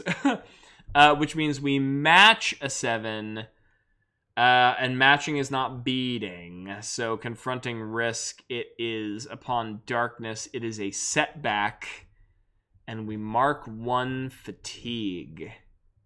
Interesting. Ooh, what am I seeing here? I have a story that I'm telling myself in my head. So I have to mark a fatigue. It's our first fatigue of the new rest. Okay. And so to this, they all sort of look to each other and they exchange sort of whispered nothings between all of their, their lumpen, like wood-shapen faces. As they look back toward us and they say, "That is a sad story. A sad story. But we cannot just give you what you seek. You can, however, earn it, they all say, like, in unison. Because I do think there's sort of this childlike mischievous. These things are all about freedom. They're all about whimsy. They're all about, you know, they're all about living extremely. And I think what happens is they all jump toward us, right? And Last Wish once again, like, grabs their staff, as if they have to defend themselves. And there's like a burst of light and like flame, but the beings don't jump on us so much as they just explode into like a whirlwind of leaves, you know? And they're spiraling around us at like an intense pace to the point where we're like just like swinging our staff wildly. And there's like a streak of fire, but there's nothing but like little whispers and giggles all around us. Like, it's utterly useless against them. They're not even like fully corporeal, but like we don't realize that we're sort of being like pushed by the force of this like windstorm they're creating, and like we can't see where we're going because we're trying to swing through like a wall of ever moving leaves, and like Anar is like at our back, like Last Wish, like has one hand on our shoulder trying to like keep ourselves moored, like, where are you going? And like we're like swinging, and we just hear all of like the laughter, and before like we realize where we are, what we're doing, we like lift our staff upward and the trees part.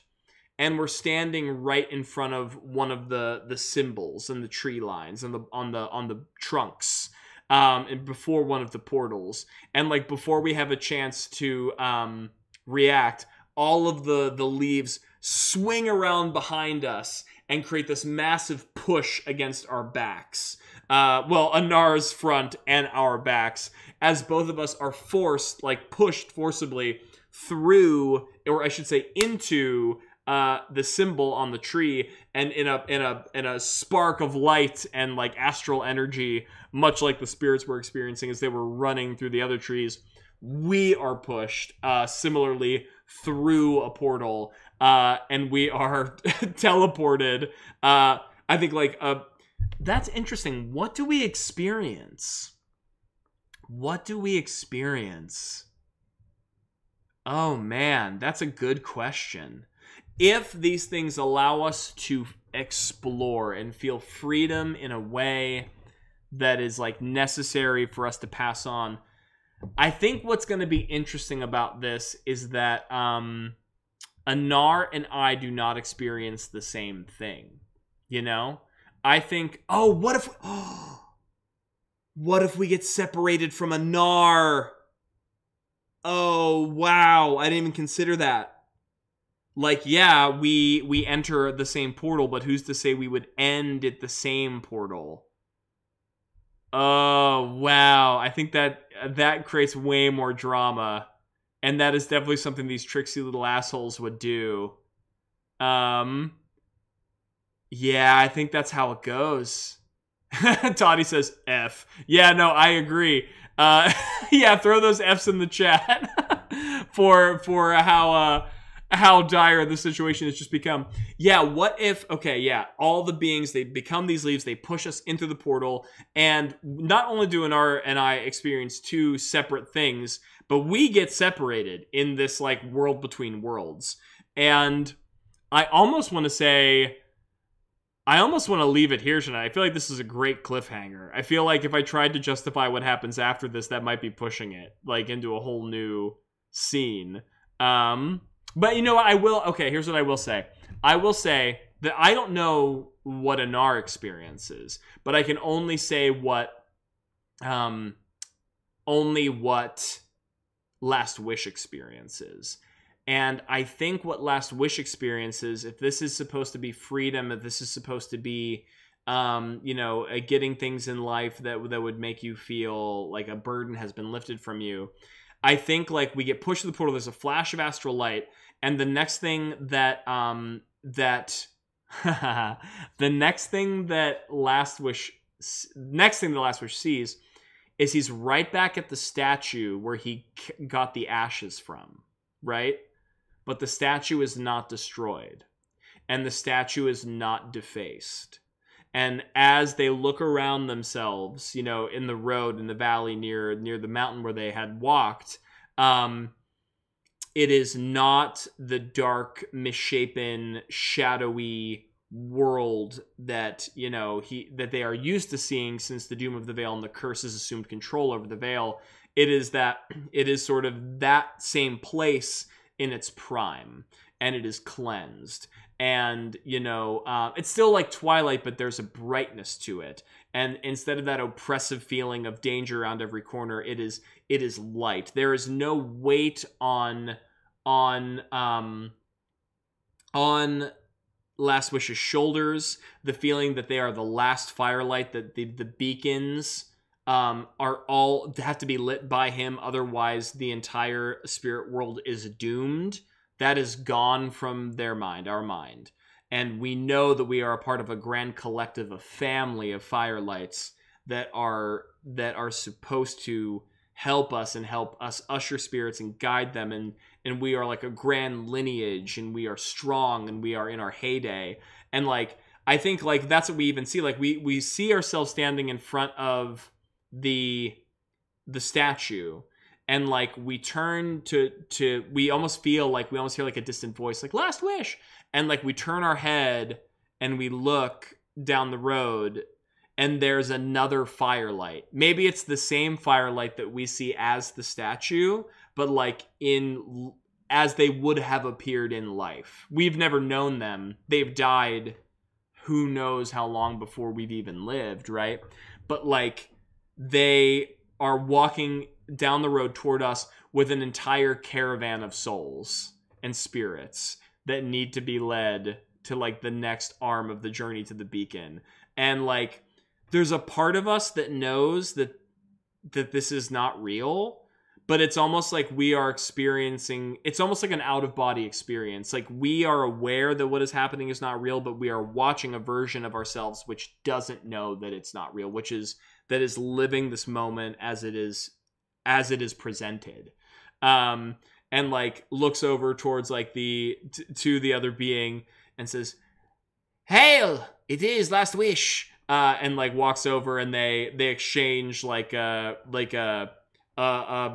brotherly familial sort of like embrace, you know, like proud of each other for getting this far. And they sort of disconnect, and they, you know, wow, now I'm thinking about what another firelight sounds like. It's like, "May the protectors watch over you.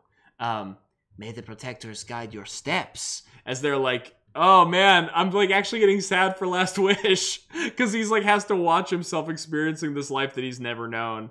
And so yeah, there's like this whole moment where, you know, it's like Last Wish is talking with this other firelight, and they're trading stories about their journey. Maybe they even make like a camp, you know, which is like lit by their shared beacons, their beacon light and their staffs, and their spirits are all speaking to one another, and they're talking about their lives and their what it's going to feel like to finally pass on.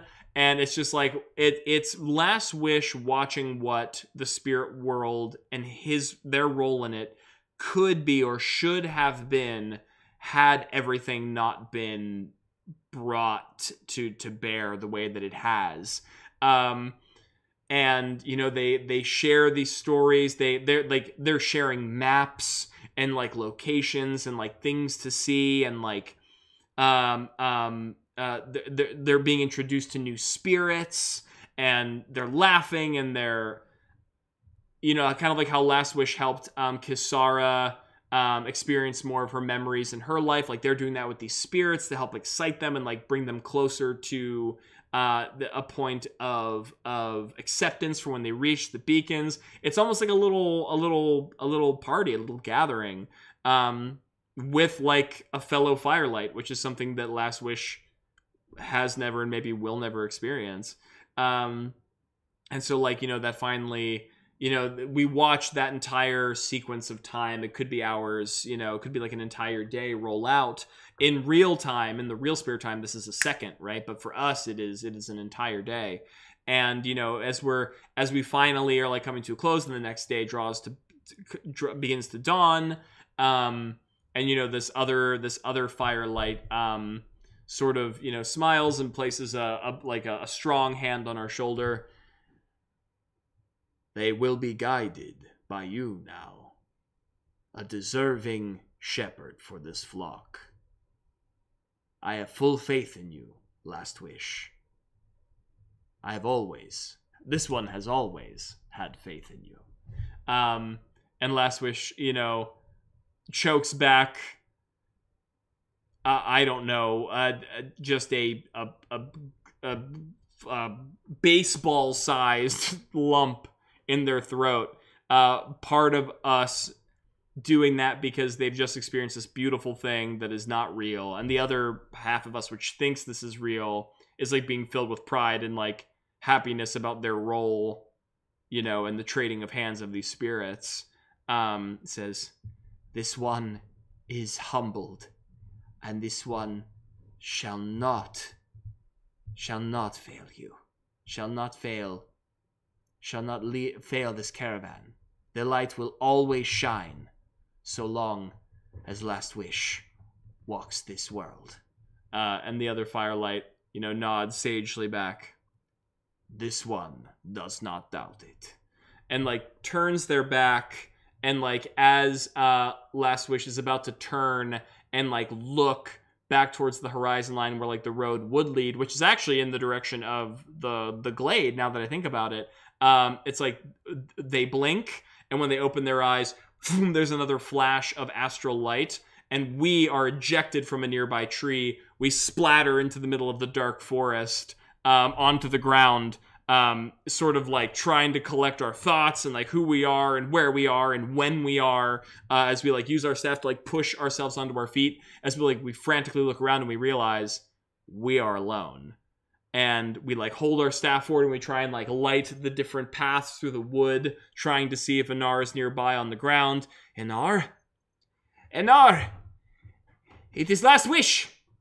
Answer this one, Anar. And like looks all around, and Anar is nowhere to be seen, and we are alone in the middle of the glade, in the forest.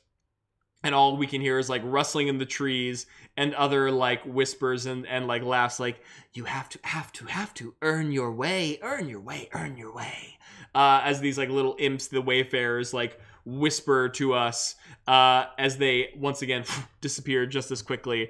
And we are left alone, stranded in the forest without Anar, and we have to find our way out. And I think that is the perfect cliffhanger moment to end the stream on. Holy heck. Dang. Poor Last Wish. Last Wish really was... it was big night. Yeah, I agree. Last Wish was like kind of coming off a high, had like saved a spirit, had lit 2 beacons, was feeling like they were really doing their duty as a Firelight. And this past session, they got turned away, they got lost, they got separated from their spirit charge. This was a dark night. This was a night that definitely lent itself to a twist in the tale. Wow. All right, that's gonna be an interesting moment to pick up back on next stream. I'm gonna switch back to just chatting for now. Well, thank you so much to everyone who stuck around tonight. Toddy, I see you in the chat. Loki, thank you for chatting in. Stella, Ecstasy. All of our regulars, and hopefully some new faces if you're lurking. That's glad to have you. What did you just watch? Who am I? What is this? I am Wolfe Scott. I am your host and dungeon master of Level 1 Adventuring.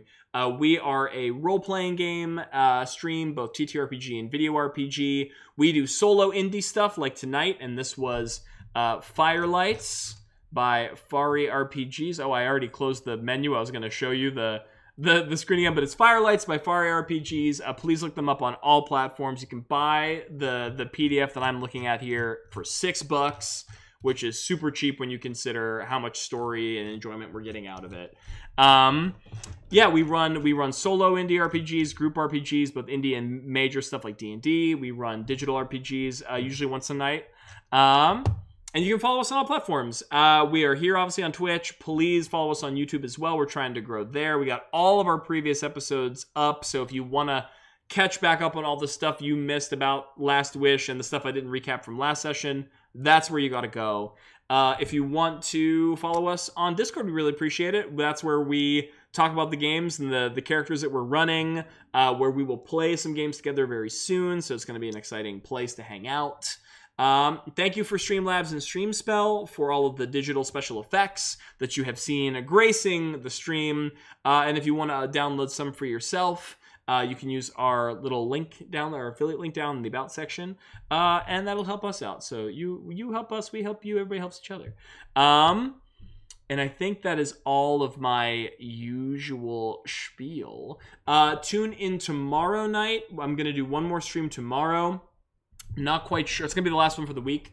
Not sure what I'm running yet. I have a feeling it might be the Cypher system, because it is one of the only solo RPGs that I'm running that is still kind of in progress. I've only had one session of it, but it is strangely one of our most watched videos, and I think it is because of the system. Everyone is kind of somewhat familiar with the Cypher system, but it is you know, still a little unknown. So I think I'm gonna, and I had a recent chatter from YouTube find us on Discord and was like, hey, like, I love the Cypher playthrough. So I think that's what it's gonna be tomorrow. I just have to review my materials for it because it's been a while.